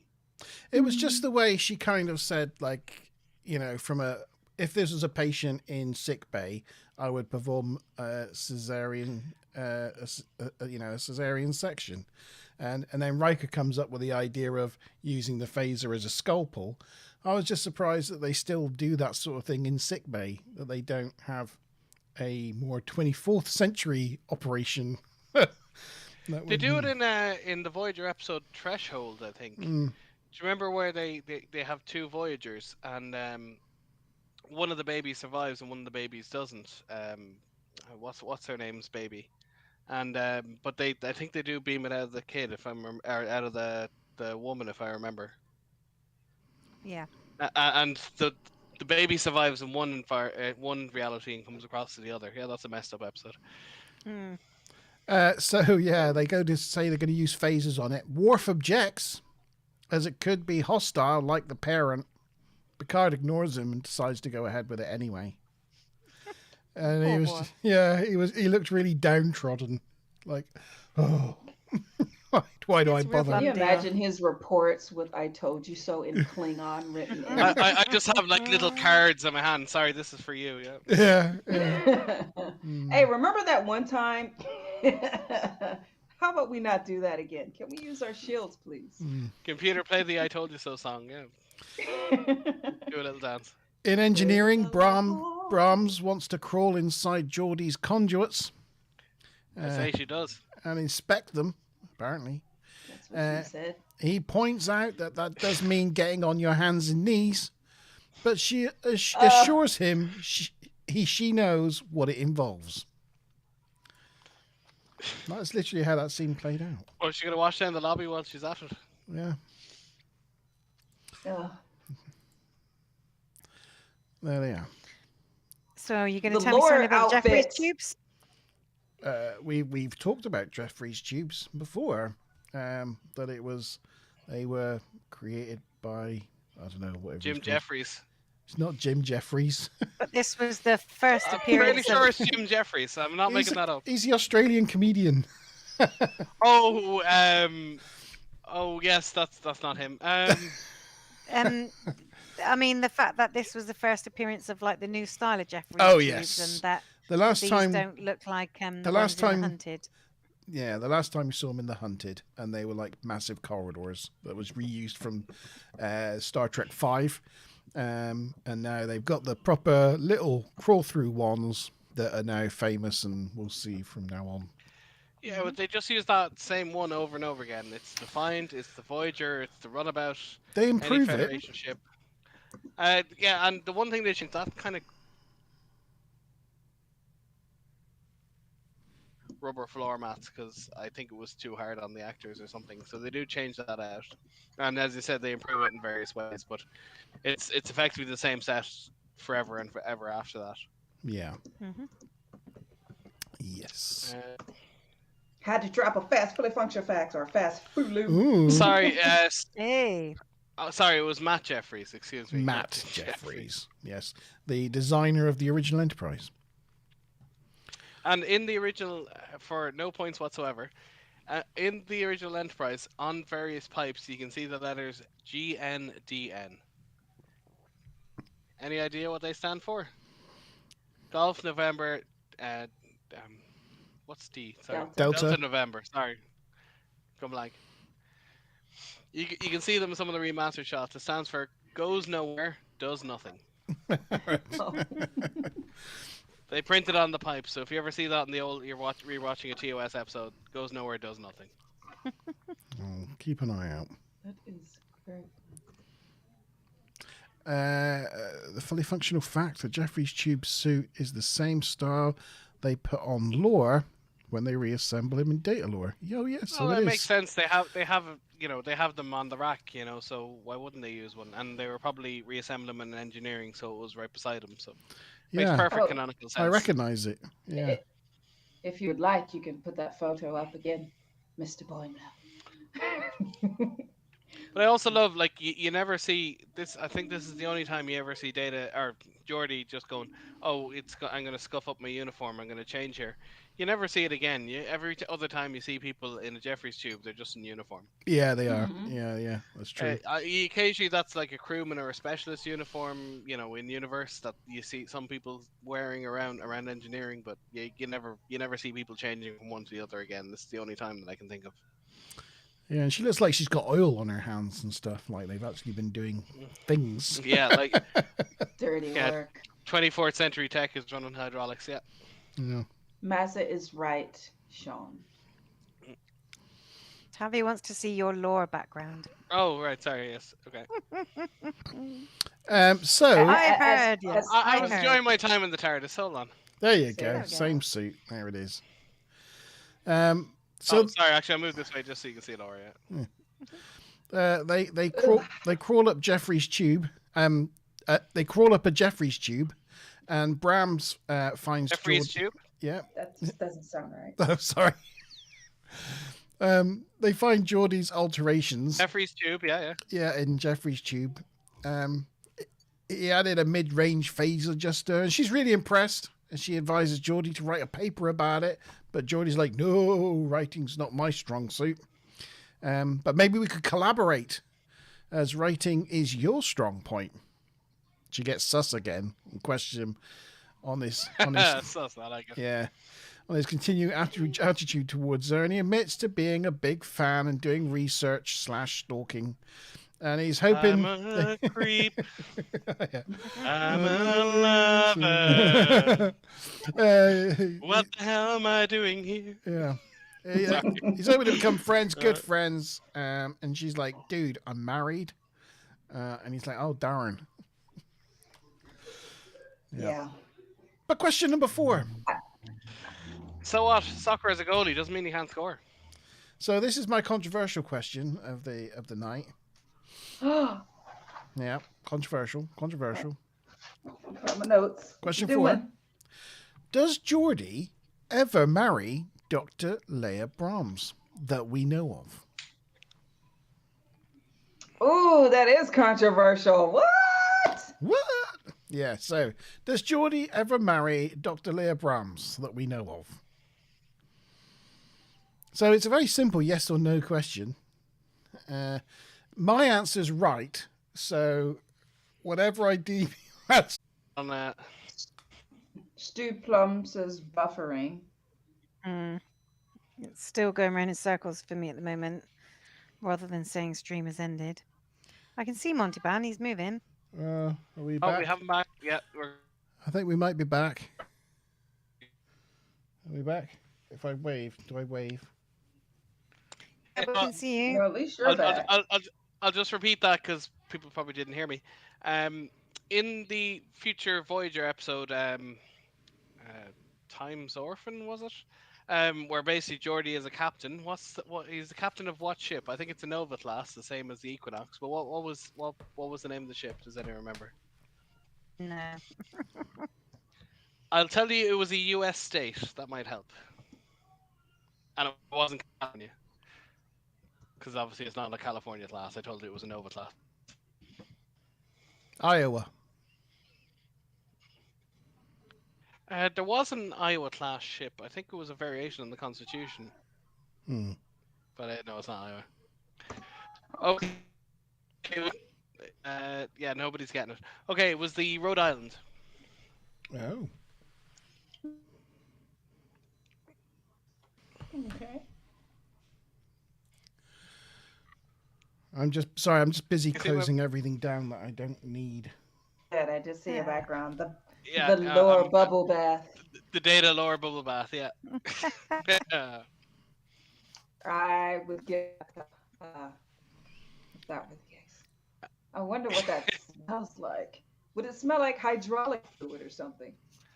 I would imagine it'd be kind of a metallic kind of smell. Yeah. Yeah, that would be weird.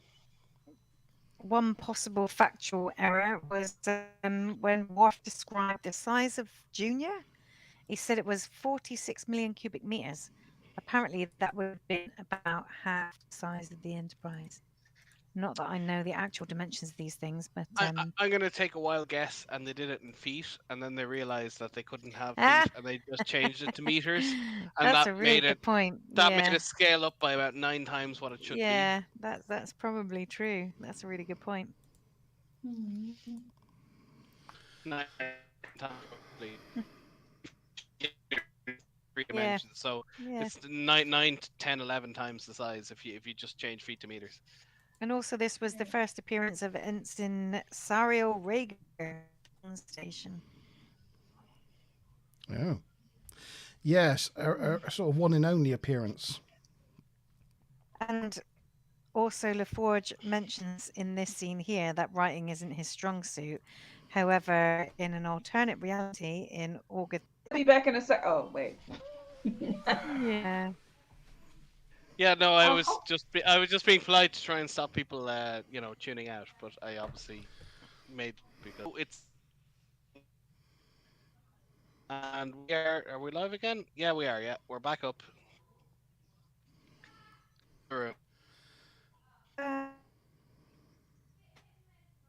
Yeah, we've got nothing. We've just got It takes too long nothing. to explain, Tabby. Oh, and it's gone again. Damn it. No. I like how Smiler says, "Is it like the okie kokie, in and out, shake it all about?" That's what we're doing. Is that what you call that one?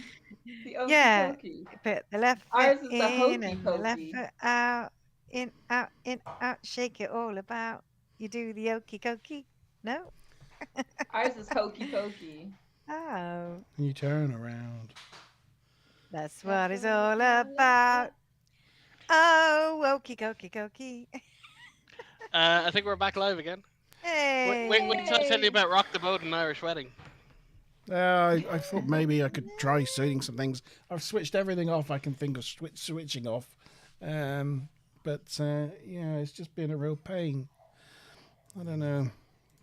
I think maybe I just got to get on with it. Seem to malfunction every time there's Yeah, not get enough on with it. data in the episode. Back on the bridge. Dr. Crusher is tactical. He slices open the thing's belly. They do it, and Crusher confirms the birth of a new baby. Something. Whatever that is, we do not know. Is Junior to be its official name? Oh, yeah, it is definitely. It's official appellation. It's official appellations. Where is it? There it is. No, most certainly is not. Just so we got a direct comparison. That was like the old graphic, It's not as bad as I thought it was. No, it's all right. and that's the new version. And actually, to be honest, it was nearly better in the old version, but it's not great. Yeah. Well, it looks very cartoony. Yeah, they probably could have done a better job in the remaster. It's not particularly good. It does look better. It looks better than what it did. It looks the shading, the lighting was better on the older version, but as you said, it does look a bit more cartoony. But they both have their problems. I'm always wondering why such multi-million-dollar companies cannot find a decent artist when you can easily Google it or YouTube it. Yeah, that's right. It's like, oh, this guy knows how to draw this stuff. How about we not spend it on our crew of 10 people who don't know how to do that really well? They can remaster all of DS9 and all of Voyager for some. I think it's something like 80 million to do the 7 seasons of DS9 and another 80 million for Voyager. Yet they can spend 8 million an episode on Discovery, and they have no problem finding the 8 million for Discovery, but like 80 million for like 200 episodes is like, oh, we don't have the money, we can't do it. and they have a streaming service where people would tune in every week and watch it. So explain that one. I don't get it. They would. DS9 is something people would watch over But if they Discovery. released them every week as the remastered version, people would watch it and would get their streaming numbers up. But they don't do it. I'd be super excited to do that. Yeah, that'd be great. really cool. I would, I obviously watch them regularly enough and rewatch them every 2 years or so. But if they release it as a remaster every week, I would straight up go back and start again. Every Star Trek. Especially if they did like a quick blip of what they changed on the episode, Monty. Getting on. So, where were we? Yes, in 10-4, Geordie's moping to Guinan about being way off with his simulation of Brahms and the fact that she's married. Guinan thinks maybe it's something to do with your new visor. He's like, but it's the same visor I've always had. She's like, well, maybe this one allows you to see what you want to see. He built a model of her and filled the blanks in to ensure he had a great little fantasy. And now Leah is committing the heinous crime of not living up to his expectations. How dare she? The nerve. Back on the bridge, they feel they've done all they can for the newly born orphan, so they plan to get out of there and leave it to fend for itself. But Junior's got its own ideas and follows the Enterprise because he thinks his mother's trying to escape, and eventually captures them and starts suckling on the Enterprise's energy. I wonder how they got this shot. Because literally as soon as it attaches itself, they're like on screen, and then they're showing this shot, and it's like, well, how is like the Enterprise got a giant selfie camera? Like, well, what I would say is like when we get, say, images from Mars or images from the Chandra Telescope or the new James Webb, they're not actually images. They're like ones and zeros. It's a series of data that is put together by sensors. Okay, they are light sensors, but sensors, and they're reinterpreted to make images at a later stage. So I have no problem with the idea that the sensors just scan it and then it's reinterpreted to make an image, from an angle that makes sense from a human being's eyes perspective. Or so it could I just love be that. a camera. This question came up on our sort of Facebook post. Yeah. And the really good point was made that these days with cars, you have you can get a vision on a screen on your car of like almost like you've got a camera above your car showing where it is in your parking lines. And that isn't like that there's a camera above your car somewhere. It's that there are a number of small sensor cameras, and that's all kind of put together in an image that looks like there's a camera hovering above your car somewhere. So, if they can do that now with cars, that's they can kind do that of what Sean was saying. Yeah. Yeah, I maybe took too long to get to the point, but basically the computer puts it together from sensors. Yeah. It interprets sensor data to create a virtual camera. What action shall we take? I have phasers, photon torpedoes, I have all sorts of things. Because Orphan's like shoot it. Because like although for the morning after pill. Although possibly he could get it with a photon, but he can't get it with a phaser unless he sends a shuttle out or something. But Picard orders no action to be taken, and we're left this scene with the Enterprise passing by with the alien stuck to its back. And I quite like this shot because as it sort of flies off, it's kind of little tails wagging from side to side. It looks really happy. So it's quite cute. So the Enterprise has worms now. Yeah, it's got a parasite. I just say we don't Reminds have any me of answer the from intro Sean to Lower Decks. Yeah, so the answer for question 4 then. Does Geordie ever marry Dr. Leah Brahms that we know of? Sorry, I went with yes. I just wrote I think so it wasn't obvious. Oh, sorry. What do we got? We got some yeses and some nos? I think, was it in a novel or something? I'm not really sure. In my mind, that somewhere it happened. Nothing canon, no. So, nothing canon, okay. I think it was in All Good Things. All Good Things, yes. But kind of why I read out that All okay. Good Things hint sort of question that. Right, okay. But it wasn't. Well, it 'Cause was. that was like a possible That future. was a but that's not possible what... future, but at the end, Q kind of says, well, the future's what you make of it. So Yeah. that's not necessarily true.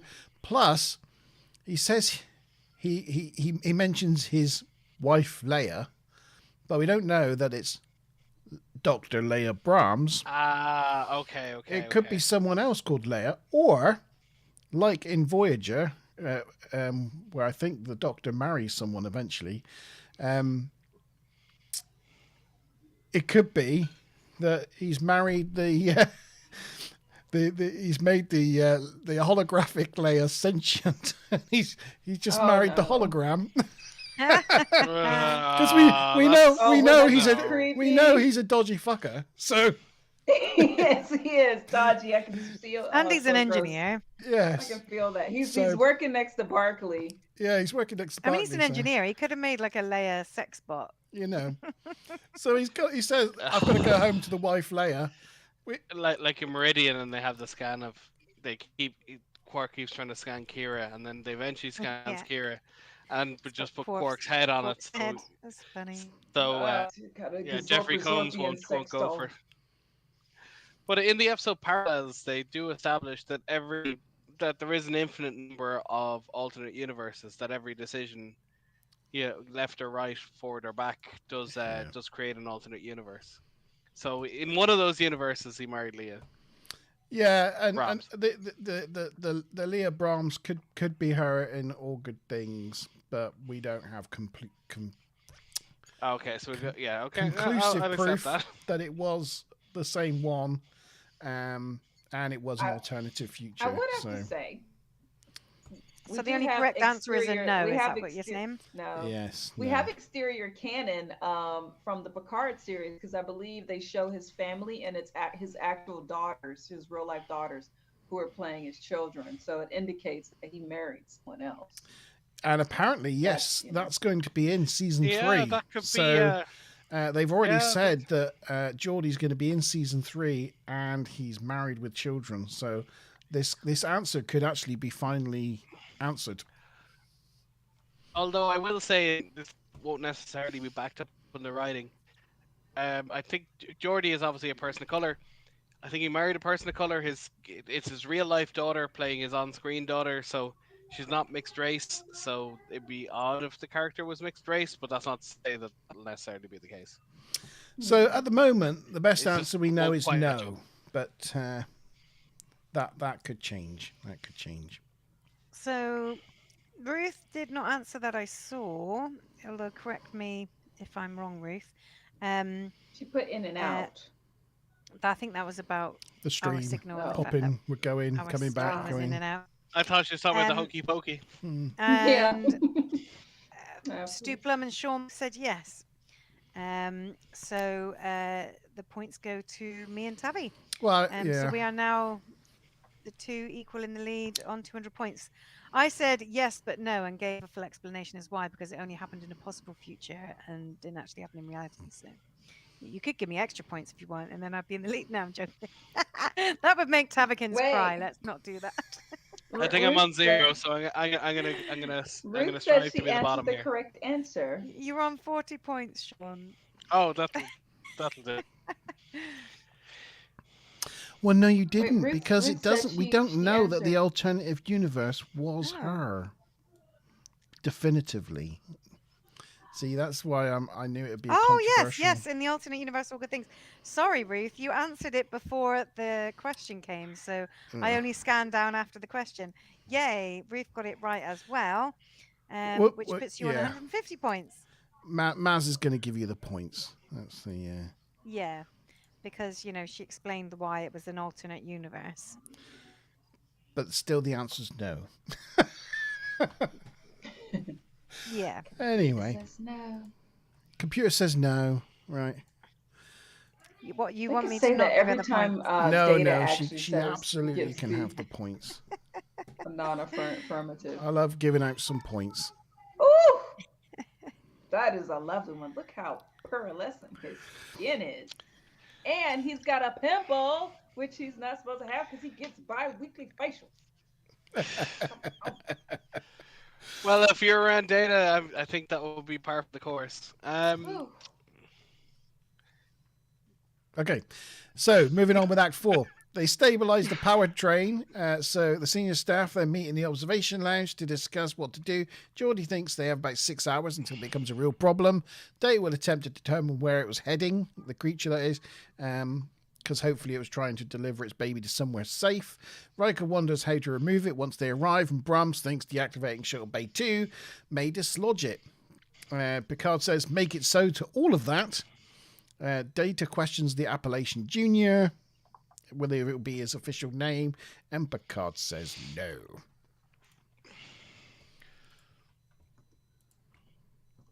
Sorry, we've got to move on from walking to engineering. They asked Geordie whether he has recorded a list of the modifications he's made to her engines. And he tells her, absolutely, it's all in the computer. Feel free to go look at my files. Nothing bad can come of that. Geordie gets called to the bridge. Just look at my internet history. It's perfectly fine. There's definitely nothing in there I don't want you to see. It's perfectly fine. Just go to my laptop and just use it without asking me. It's all right. You don't need to check. Says no one ever. That brooch reminds me of the Tesla logo. Yeah. Oh, it does a bit, yeah. Yeah. I thought it was some symbol of her branch of the Federation of Planets there. It's just a matching brooch and earrings. But it's the case that it doesn't match the one she had in her previous item, so no. So yeah, Leia adds to the engineering, looks through the files with the help of Ensign Pavic, finds a useful holodeck file with the model of the engine schematic, so then proceeds to the holodeck to check it out. But question number 5, which holodeck does she go to?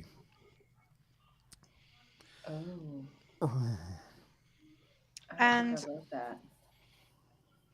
apparently, and that Jana Marie Hupp, who played Ensign Pavlik, later played another Enterprise D officer, Lieutenant Monroe, in the 5th season episode Disaster. And there is a character called Munro with a U in Star Trek Voyager Elite Force. Alex or Alexandra, depending on what gender you choose at the start of the game. Not sure if that's related, but it's a fun game if you ever get the chance to play it. I have not. Very cool. Oh, you should. It's on goodoldgames.com. They actually, you know, it's a relatively good recreation of Voyager, and you can actually walk around the ship at different stages. Oh, cool. Shit. I didn't put the holodeck in. All right. Yeah, it's between 2 for me. I'm like 50-50. I can't remember. I'm just checking my notes. I want to say there's 6 or 8. So, well, yeah, I wouldn't be guessing above 6. I always go for C or 3. 3 is my favorite number, with 9 is a good stand-in. But the third letter or the third number. Third It's planet. the magic number. Well, I normally say that's actually where it started when I was little. I liked that song so much. 3 became my favorite 3 number. is the magic number. It's the magic number. I normally say if it's a Star Trek question, guess 47, but there's not 40. Even in the Galaxy class, there's not 47 holodecks. No. No. Oh, I love the holopods they have in lower decks. That makes much more sense. So yeah, Geordie arrives back in engineering, talks to Ensign Pavic, and is like, she's like, yes, Brahms has gone to the holodeck to view that holodeck file of yours about the engine schematics, and he's like, oh no. I did look at her actually, in her hair, in her kind of thing. What thought? She does look a bit like Brahms. I wonder if he hires. Brahms alike. Oh, that's creepy. It's like got the hair and the subconscious. Yeah. Wow. Well, it's quite common when they have an actor they like, but they don't have the role. You know, they miss out on the big role, that they give them some, you know, smaller part just to kind of make up for it. They do that a few times, so it's very possible she was the number 2 choice, and they gave her a role anyway. But you know, they didn't give her the big part. If I was taking a guess, I'd say that's what happened. No doubt. So yes, bad times coming for Geordie. Just before we move on, in engineering there, did you have anything weird about that LCARS screen? We did have with this The one. one that one there. It was a bit Yeah. weird. The color was all wrong. The font was all wrong. It had some funny stuff on it, writing on it. Well, oh gosh, where is it? Apparently, I was looking, and I couldn't see this myself. I didn't sort of pause it too much, but apparently it says somewhere like up next on HBO. Oh, that might be on this one. I can't. Well, the thing is, it said it was the last thing it says, but I couldn't see that on there. No. But yeah, it's all a bit wrong. The font, the colouring, it just looks like no other LCAR screen. Thing is, that's what it looks like now. This is what it looked like in the original. So it was completely redone for the. Yeah, that looks so that very does say. 80s. Oh, you can see that tonight on. You can see that's the last line there. Look. HBO. So that's what it used to. I was looking for that, but I couldn't see it because they've redone it. Yeah. Yep. Well, that's what it looks like now. Full credit again to Jörg Hillebrand. That's what that. It still looks a bit odd and green, like the wrong colours. But that's what that second screen looked like, and it was just the type font was way too big and bold, so they calmed it down and made it look right. So yeah, a lot of work was put into that to recreate those screens. Cool. And then we go to the holodeck. In the holodeck, Hollow Brahms is in the middle of the. Every time you touch these engines, you're touching me, Geordie. Oh yeah. I don't care about anybody else. When you touch these engines, you touch myself. Oh. Austin Powers, isn't it? Oh, we lost Javi. There we go. Oh my god. Yep. And just this is so creepy and so gross that I just fell out of my chair in disgust every time. I actually stopped watching this episode at this part because it was just so disgusting to me. Geordie enters and meets Brahms' outrage at being violated. Geordie tries to tell her it was a professional relationship, but Brahms points out that the whole touching me to engines is touching me quote. Yeah, right. Very professional. Yeah, she's not happy. There's his bugger face. How did she not projectile vomit when she saw that? Yeah, Geordie turns it around though. He turns it completely around and says, like, since she arrived, she's done nothing. He's shown her nothing but courtesy and respect. He's tried to understand her and get along. I'm guilty of a terrible crime of friendship. And struts off. Friendship with benefits. Yeah. So he kind of like made her out to be the villain in all this and then walked out on her in disgust. Which I thought was,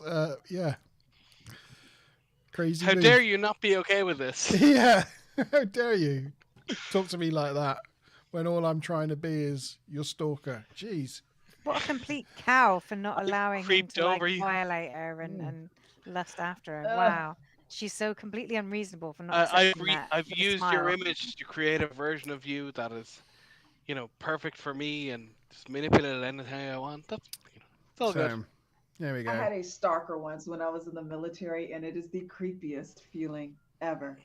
The creepiest feeling. Oh no, that's awful. I was so happy I was on a military base and hoped that he didn't have an ID. Be like, oh shit. So gross. Oh, bad news. No, let me tell you a story. Don't be worried about it. I'm a very aggressive person, so that ended extremely quickly. Because I was like, this is a military base, dude. You're not going to call me from your private home and not have me know exactly where you live with a sky view of your house. Like, seriously? Like, he hung up. I am connected. Oh, man, he hung up. I found his number and his name, and I'm like, hi, is this so-and-so, sexy voice and all? And I was like, I just wanted to give you that wake-up call you asked for, because I worked at the base hotel. So I was, receiving generals and all these crazy people and whatnot. And Where are you now? apparently this person met me or saw me or whatever, and just went creepo. Yeah. Anyway, this is not part of the episode. It was gross, Oh. and Jordy Okay. made me remember So, that. so the bottom line was because he wasn't Brent, it didn't work out. Correct. Okay. On the Needs to get his bridge, life right. our lovely Data has determined that the creature was heading to an asteroid field. And So there we have Riker again. yeah, Riker maneuver. Riker's there. The ever-present Riker. He wouldn't do What that. was the name of that? He wouldn't do it on this side, would he? No, Here. you wouldn't creep over a girl like that, but No. yeah. Well, Unless you're Geordie. Unless you Yeah. Jordy, maybe. Maybe you would. What's the name of that ensign again? Sorry, Mazza. Rhaegar? Rhaegar. Is it Oh Rhaegar? yeah. You see her, but yeah, I don't know if she ever has any lines. Probably doesn't, or maybe like eyes Oh, her. I'm That's probably mixing. all I'm she ever mixing gets her to up say. with the chick that helps with the shields when in Descent. That's not her, correct? Correct. I might be able to tell you who that is in just a sec, but yeah, I think that's somebody else. I just Okay. need us to look at this Well, and deal with this it's while weird. he keeps There's his photo on the screen just a little bit longer. it's weird. There's characters like Ayala in Voyager, and in the 200 episodes, he appears in nearly 100 of them, but he literally has no lines. They give him a name, they give him a uniform, they give him a rank, they talk about him, but he never actually gets to talk. And this is just one of these other people. There's a character called Ensign J, and she's mentioned in dialogue once or twice, and she's in 63 episodes of TNG, and 3 of the films, and but she never has any lines. But because in one episode they go, Ensign J do such and such, and she's still active on some of the Facebook groups. It's fun that those people exist, but it's just like not once they just didn't even get her to say just ice her. I noticed in this episode, this lady was obviously not paid to talk because every time she's ordered to do something, she doesn't say ice or anything. She just nods. She just looks at the card and nods, and then does whatever she's supposed to do. Yeah, well, there's 2 parts to that. One, they have to pay them extra if they talk, and the second part is that if they're not union, they're not allowed to talk, because if they're talking, then they have to hire a union member. The unions are strong in Hollywood. Okay. And occasionally you can get away with letting one squeeze in here and there, but most of the time, like Ayala mentioned in one episode, he does get to talk where they speak to him over comm badge, and but they actually looped him in with someone from what was called the Loop Group, like dubbing over actors who did have their SAT cards. So yeah, it's just harsh. Yeah, as I said, some of these people work for 4 or 5 years as background actors, as regulars, but they never gave them a single line, and that was it. That's all they ever got to do. Yeah. No. Data also determines that the asteroids ahead contain elements found within the creature's body, so it must be sustenance to them. So that's a good clue that they're heading in the right direction. Down at the shuttle bay 2, Geordie opens the bay and releases the air in it, but it fails to detach Junior. It only increases its power drain on the ship. Worf reports that 3 other creatures are approaching from the asteroid field. Can I just say, I think that's the only shot we ever see in that control booth, that environmental control booth. They built it, and I don't think we ever once see a shot like that again, or before. Well, there was one. We did have one. Oh, we did. Okay. There was. Well, I'm not sure it was a shot like this, but this control booth was used. And I'm not sure if that's from the. Oh yes. Was But it the I'm not. episode with Lore? Yeah, it might have been. Yeah. And I'm not Yes, sure it if that's from the. Sorry. Yeah. I'm not sure if that's from the remaster, but like the way it says 2 for Shuttle Bay 2 and it has the self locked out, that's really nice detail. I'd imagine that's from the remaster. I don't think that was in the original episode. It's too complex. It still looks completely wrong how this wall is completely flat, and yet you go on the outside and the whole thing's at like a sloping angle. But when they did this shot, was that alien actually over Shuttle Bay 2 when it was placed in the larger shot? Yeah. Shuttle Bay 2 is Completely to the starboard, to the right. When you see the external shot, you'll see it. Okay. Yeah, I was completely over it. You couldn't see the shuttle bay. Oh no, sorry. Wait. Okay. Shuttle Bay 1's on top. I thought then it would go 2, then it would go 3. So yeah. So they appear to be to the starboard when it should be to the port. Oh So yeah. actually, it might be the wrong side. Wrong You're side. right. You're right. It is the wrong side. Well done, Tavi. Yeah. This Your should military experience has caught us out. We're mixing up reports and starboards. have been Shuttle Bay okay. 3. Should very much be Shuttle Bay 3. Yeah. Yeah. It's the magic number. Well done. Yeah. Anyway, that was the end of Act 4. Well, I'll have to bring up my technical manual and check it, but I'm fairly sure Shuttle Bay 2 is to the port. So, shall I just keep I going? also could be remembering it Keep backwards going. as well. Keep going. Or, I'll keep well, going. you need to give answers, don't you? Oh, answers. Yes, sorry. What holodeck did she go to? It was holodeck 3. Tavi has gone into the lead. I think Ruth got that one right. I think I saw a 3 from Ruth there. Yeah. So Ruth is in second place now, I believe. Oh, and Stuplum got a 3 there as well. Oh, that'll put Stuplum in third place. Let me not rejoice, because the last time I was sure I was going to win, I ended up face planting right at the end. Stolen from me. Let's see. Gold right out of my mouth. This is the start of Act 5, and this is quite an interesting shot because we're at the back of engineering there at the big schematics board, and they didn't cover over all the little Easter egg The pictures. rubber ducky. Yeah, so we can see quite clearly in this shot that we've got a Porsche, a mouse. There's a mouse. There's a rubber duck just above his head. There's a DC-3 aeroplane. Yeah. And there's Nomad from the 60s Star Trek, the Nomad computer on its side. But I do like how they have Shuttle Bay 1 more or less the way it should be. Like Yeah. a quarter of deck 2 and 3. Yeah. Yeah, because what you don't get from this is it actually wraps around this central bit. It wraps around it, and this is still a part of the shuttle bay because it goes around in like a big circle. Like it's a full rugby pitch. It's absolutely massive. You know? Yeah, it's huge. Like if you had to have 1,000 people standing in Shuttle Bay 1, they would fit. Yeah. It would be fine. Yep. I wonder if they add that spacing in for like capacity for rescue missions, because usually they say a certain ship can hold this many people. Yeah, I think it's something like 12,000 that the Galaxy class can hold in an Yeah, emergency. it's something like that. Yeah. Is that, you think, according to space or according to what the life support systems can maintain? I would imagine the life support systems. Well, obviously, if they can't physically fit in the space, that would be one thing. But obviously, if the life support systems can't support them, then what's the point in having them on board? You know, you have to make hard decisions there. So, so presuming that life support can support that number, or maybe 15,000, there's a bit of redundancy built in for efficiency reasons. Yeah, like they can physically fit in 12,000 sleeping in corridors, sleeping anywhere they fall, and 3 shifts to a bed and all that kind of stuff.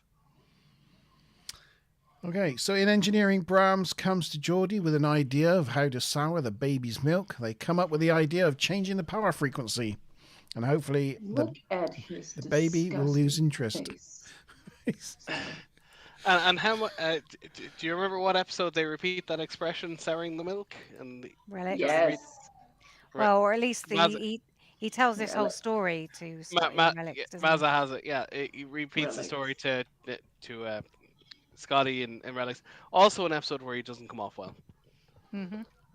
True. Yeah, that's been True. good in chat.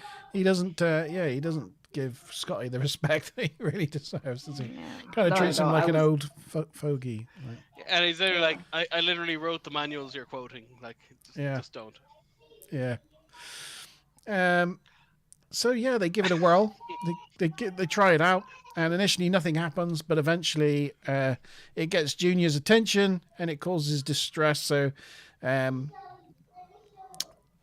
it sucks more power from the ship. This distress is communicated out to the other entities that are on their way because they increase their speed towards the Enterprise. Also, Black Box is back. Black box. Do-do-do-do-do-do. There they are. They turn green. They're not very happy. But They're then, envious. just as it looks like the Lost Junior disengages and heads off to meet with its own kind, and the Enterprise makes it escape. And Picard congratulates LaForge and Brahms on a job well done. But question 6. What are the 5 silly pictures producers inserted into the Enterprise schematic in engineering? So we just talked about them just a second ago. What 5 things were found in the Enterprise schematic at the back of engineering? The this asteroid belt was reused for the Polaris system and the Devlin asteroid fields. I'm guessing the Devlin one was from All Good Things, right? So that's like the third kind of All Good Things reference that we've talked about tonight. What was the episode? Actually, was it Booby Trap? Am I double bluffing myself? Where they find the old freighter that was stuck in a trap and they get caught in the same one. That was Booby Trap. Yeah. That was Booby Trap. Okay. Yeah. It's like an Okay, so it ancient wasn't real spaceship. something. Yeah, some sort of ancient ship. 4. Devorian or something. No, it wasn't Devorian. It doesn't matter. No. Shows he's a rubber ducky that I forgot. Because even I was watching reviews of last week's Lower Decks, and they basically take a really weird, I know. a weird way through the ship using all these Jeffrey tubes that are never used by anything. Sorry, spoilers. And I actually watched some reviews where they're like, we're hoping they'd run into the rubber ducky room, and they never did, because there's in like the technical manual and stuff, there's a thing called cetacean observations, that they have some dolphins that help with navigation in the tank, and obviously it's never been acknowledged. It's a bit of an in joke, but it makes it all the official technical manuals for the lower decks. They physically have dolphins in the tank that help navigate the ship. So didn't happen. There it is. Anyway, we move on. It is still in the Hold technical on, manuals. I've separated from YouTube. Hold on for a second. I might go out, guys. Okay. Oh no. Because now my chat's frozen. No, I'm looking at you on YouTube. I can see it, but you just refresh the YouTube bit. It should be all right. Yeah, click live or one of those. You're fine. You're transmitting shadowed fine. out. Yeah, just refresh your browser window, the one that the YouTube is on. I have one last scene.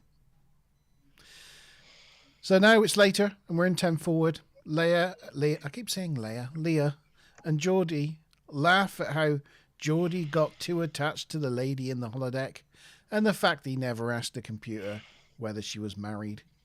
Bram says she owes him a massive apology. For what? I cannot think. Geordie's like, no, I should have told you about it straight away. She's like, oh, the look on your face when you walked in on me in the holodeck. And Geordie's like, yeah, wistfully thinking new thoughts. Well, what I would say from her perspective is, she assumed he was doing more than talking about engines, and that there was other programs. But she obviously went back and checked, and literally went, the crisis was over. They shut down the program, and he never thought about it again. So she had assumed he had violated her image, by recreating her and doing more than just talking about engines. But obviously, when she went back and checked, he goes, no, that was the end of it, and there was no more said. So yeah, but I think that's where she was coming from. He only gave her access to. He only gave her access to the public engineering files. He didn't give her access to his private stash. I would imagine being pulled into a corner like that and having nothing to hide, you would open it all up. Yeah. Sorry, Tavi. Huh? You're gonna say something? No, sorry. No. No, he did kiss her, I believe, in that episode. So it did go too far. Yes. He had her massaging him and all sorts. Yeah. It was definitely not professional. So anyway, She has her self-defense earrings ready to just stab him if he gets She too does, close. yeah. He's glad he got to he's glad he got to know the real Leia, and Leia was like, "Yeah, me too," and that was the last word she said. Which is why I thought that was funny. Worf then That is funny. Worf then chimes in to say her husband's calling. He needs to talk. So she's like, "Oh, it's my husband. I've got to leave," and she leaves, and that's the end of the episode. But yes, I thought the fact that her last words were "me too," I just thought that's brilliant. Hashtag. Yeah. Yeah. And there he's left, standing alone, all by himself, in 10 forward. All by myself. Here's a question I've always wondered. As it should be. There's always these windows keep going past this wall. Is that a mirror? Are they mirrors? Or is there just another room like connected to 10 forward? Well, I know in some episodes, the episode with Sarek called, I think it was just called Sarek, they have like not a conference, they have like a recital room or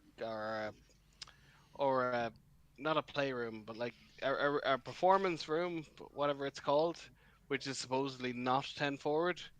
You know, set up with a stage and seats and things. And and remember, they start playing music, and Sarah cries at the beauty of the music, and it's in performance room 1 or something. So it's very possible that would be either side of that room.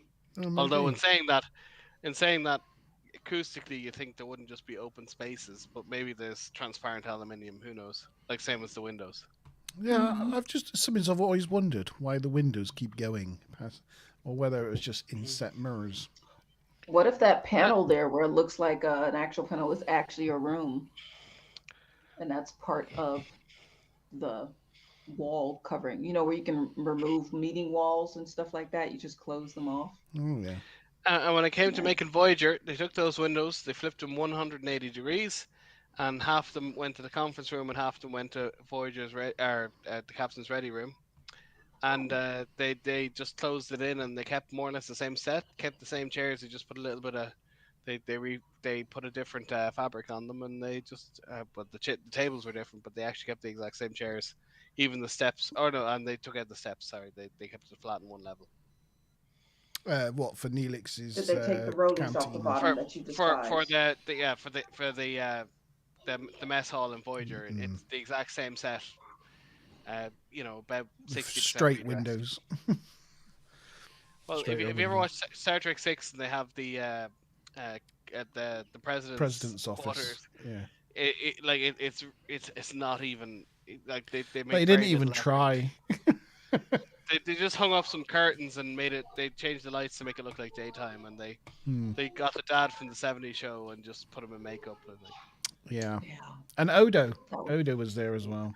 Yeah, and Peter Brock, Ben Sisko, Ben Sisko, yeah, Sisko Senior. So they all got more than one role in Star Trek. Yeah, I always remember Odo's line.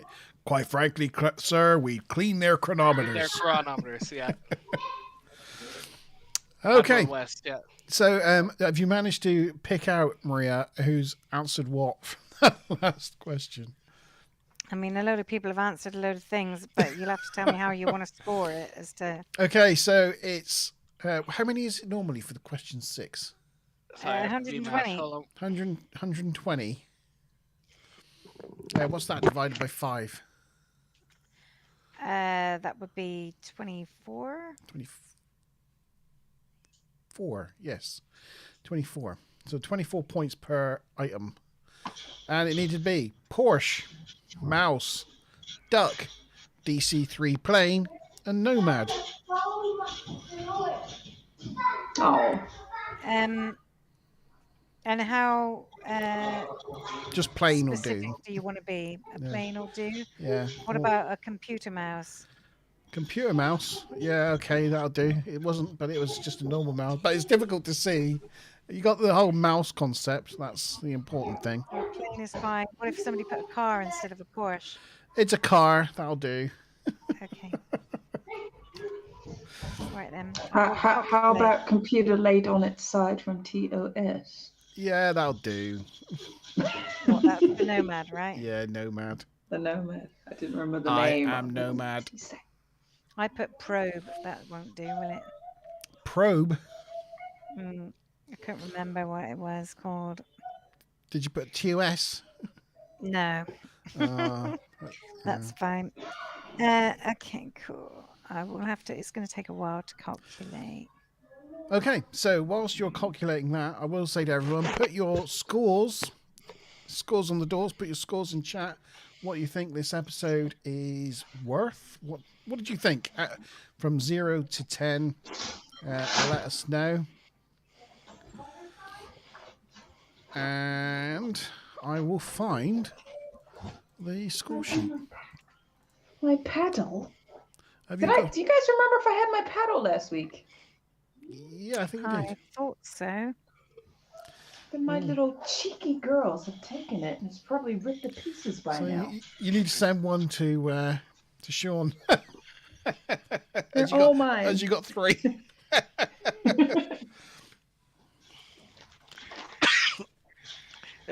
It's funny how modern logistics, it's more expensive to do that to just order a new one. Yeah, that's what I'm also thinking. I was like, and Sean, do you really want me to know where you live? I told you, Tipperary. It's a small county. Well, it kind of isn't, but anyway. Not a lot of people live here. I always feel like I'm invading someone's privacy if I know, like, have to ask for their personal I phone live in number. a small little town called Thurles, and there's about 12,000 people here. It wouldn't be hard. Ireland's a very small country. It's not hard to find people. Oh, such a little town, such a quiet village. Oh no. Well, I mean, Every yes, it's a small town, but like Ireland's a small country. Like if 2 Irish people meet in like, I don't know, Dubai or something, you know, in the space of like 10, 15 minutes, they'll find a person in common. It's just the way it goes. I'm not going to bother adding up the rest. We know who's in first, second, and third. That'll do. Okay. Go on then. Give us the results then. Who is the big winner for tonight? Tavikins Turner. Ooh. With Ruth in second and Stuplum in third. Finally. Well done, Tavi. She's been wanting that win for a little while. It's actually quite amazing. You where are we? There. That puts you just 1 off of Stuplum now. You're on 5. Stuplum's on 6, 5, and Mazin with Bob and Andrew, you're both on 2. With Subspace Chatter, Sean, Mickey, and Ruth all on 1. So, yes, well done, Tavikins. Give me a moment. I'm trying to think about this episode and separate my absolute disgust. For such a data-light episode, you nailed it. What we got in chat so far, then we got Sean with 6. Oh, you got 6, okay. Stu Plum with 6 and Ruth with 6. It's quite chat know what they're they know what they're going 666. Quite ironic. Right then, are we ready with our paddles? I thought you'd never ask. Let's let him have it. Here we go. 3, 2, 1. Yes, let us have your paddles. Boing. 2 5s and a 7. Yeah, so it's a 5-6 kind of area. Yeah. It is, and I had a feeling. I mean, it's not bad, but it's not good. So yeah. Yeah, I guess the audience score is a 6. Yeah, I felt kind of a bit like last week, really, that it wasn't. Equal bottom with the loss. Is that right? Yeah. Yeah, I mean, yeah, with the 2 5s, yes. Oh. I can't explain it. I actually enjoyed it more than last week's episode. I think because it was kind of entertaining in its awfulness. If you know what I mean. It was so cringy, It was. and we had so much to talk about it whilst we were watching it that it kind of made it entertaining. You see, the thing is that we're viewing this, 30 years after the episodes came out, roughly, and the problem is that the lore has grown so much, and they go, okay, I know who Liam Brahms is. She reappears, and the actress reappears, and the space creature sucking on reappears in Relics. And there's an episode of Voyager where they have to turn around and turn blue for a similar thing not to happen. So the way it all ties together kind of pushes up the scores for me. But that's obviously me looking from 30 years in the future, looking back. If I was watching it new when it came out, I'd be like, well, what the hell is this? But it's just the fact that it ties together with everything else that kind of makes me push the scores up because it ties into the lore so well. So that's what changes it from a 5 to a 6 for me, is the fact that it has so many references, and it, like, literally 2 weeks ago there was a new reference to Leah Brahms. That, so Yeah. it just keeps coming up, and that's being a lore nerd. Just that helps me go, yeah, okay, it learns a little bit extra. But otherwise, Really good feeling. a completely ordinary episode. And I think also it sort of has helped generate discussion over the years, about bad behaviour and what's acceptable and what's not acceptable. Yeah, and I think consent and everything else. it's a good episode from that point of view, that it has helped generate those discussions.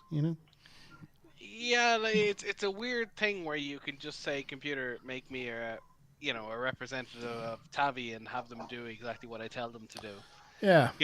That's a weird version of consent, and Do you honestly need to make a hologram of me, Sean? Just whip out those dad jokes and I'm all yours. No, I just need to put on some data makeup and stick my hair back, and I'm all yours. But the but I know this episode was made a long time ago, but it basically, the fact that it is, obviously in this day and age, we look back at this in front, it just dates it. It makes it seem really dated. Yeah. And Next Generation is supposed to be, forward thinking. It's supposed to be enlightened, and this just kind of, shows it up as being misogynistic writers not really understanding the world. But yeah.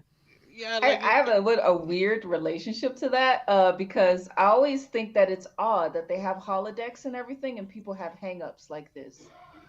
So I understand that it's like really creepy because his behavior outside of the holodeck, but I don't think in like this world where everyone's open about sex, they've got a planet where they can just go to and have orgies. You've got a holodeck where you can live out fantasies and hopefully leave that behavior in there, which Jordy didn't do, where you can actually live out your fantasies, unrequited love, and they do say with the psychological support that actually would give someone. So I feel that people getting offended because their likeness is used in private, and I'm like, well, it's only a tangible version of thinking about pornography or your favorite star or someone you're in love with and masturbating to it. So it's like, where do you draw that line? And they do say in other episodes about how, like, somebody's holodeck time or programs are their own.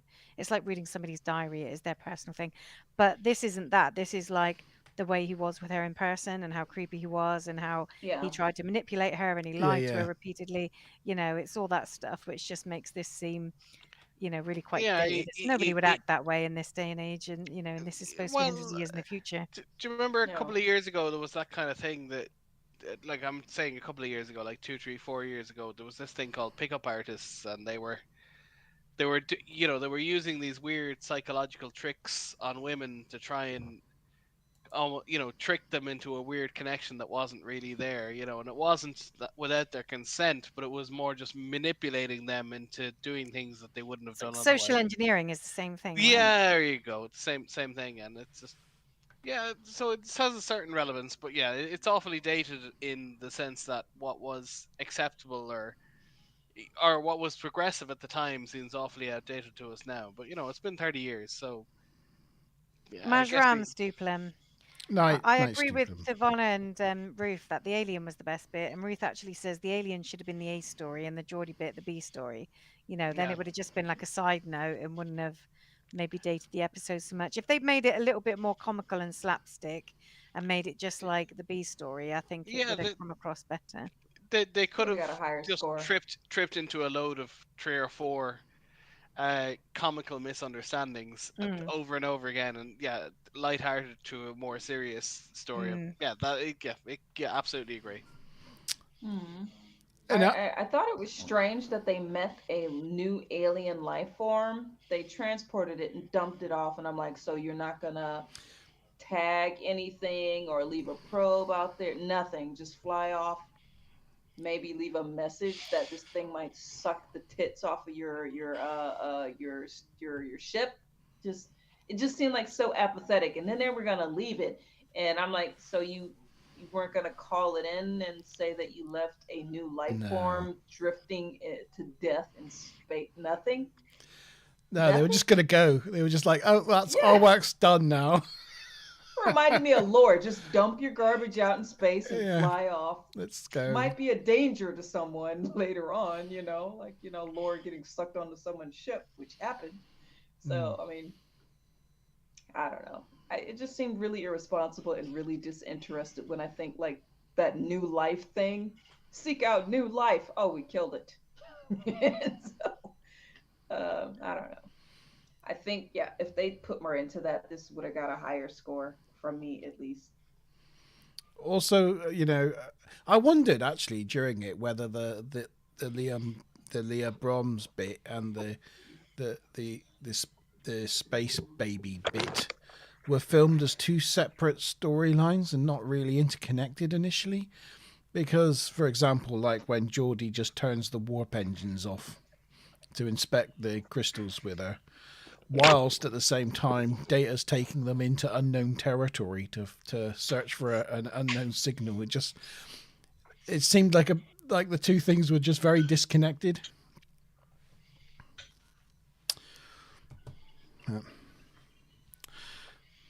Yeah. I'm going to revise my figure down to a 6. I've decided. Captain's prerogative.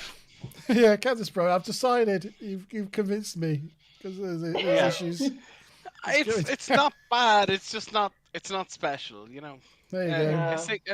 A 6 is the most I can give without it being special. It makes it plumb last now. It makes it the worst episode of the season. Oh well. Do we have a trailer for next week for the next episode? We are getting the trailer. What's the next episode? To know. You haven't done your character thingy. I haven't done my character. Can I do my character first?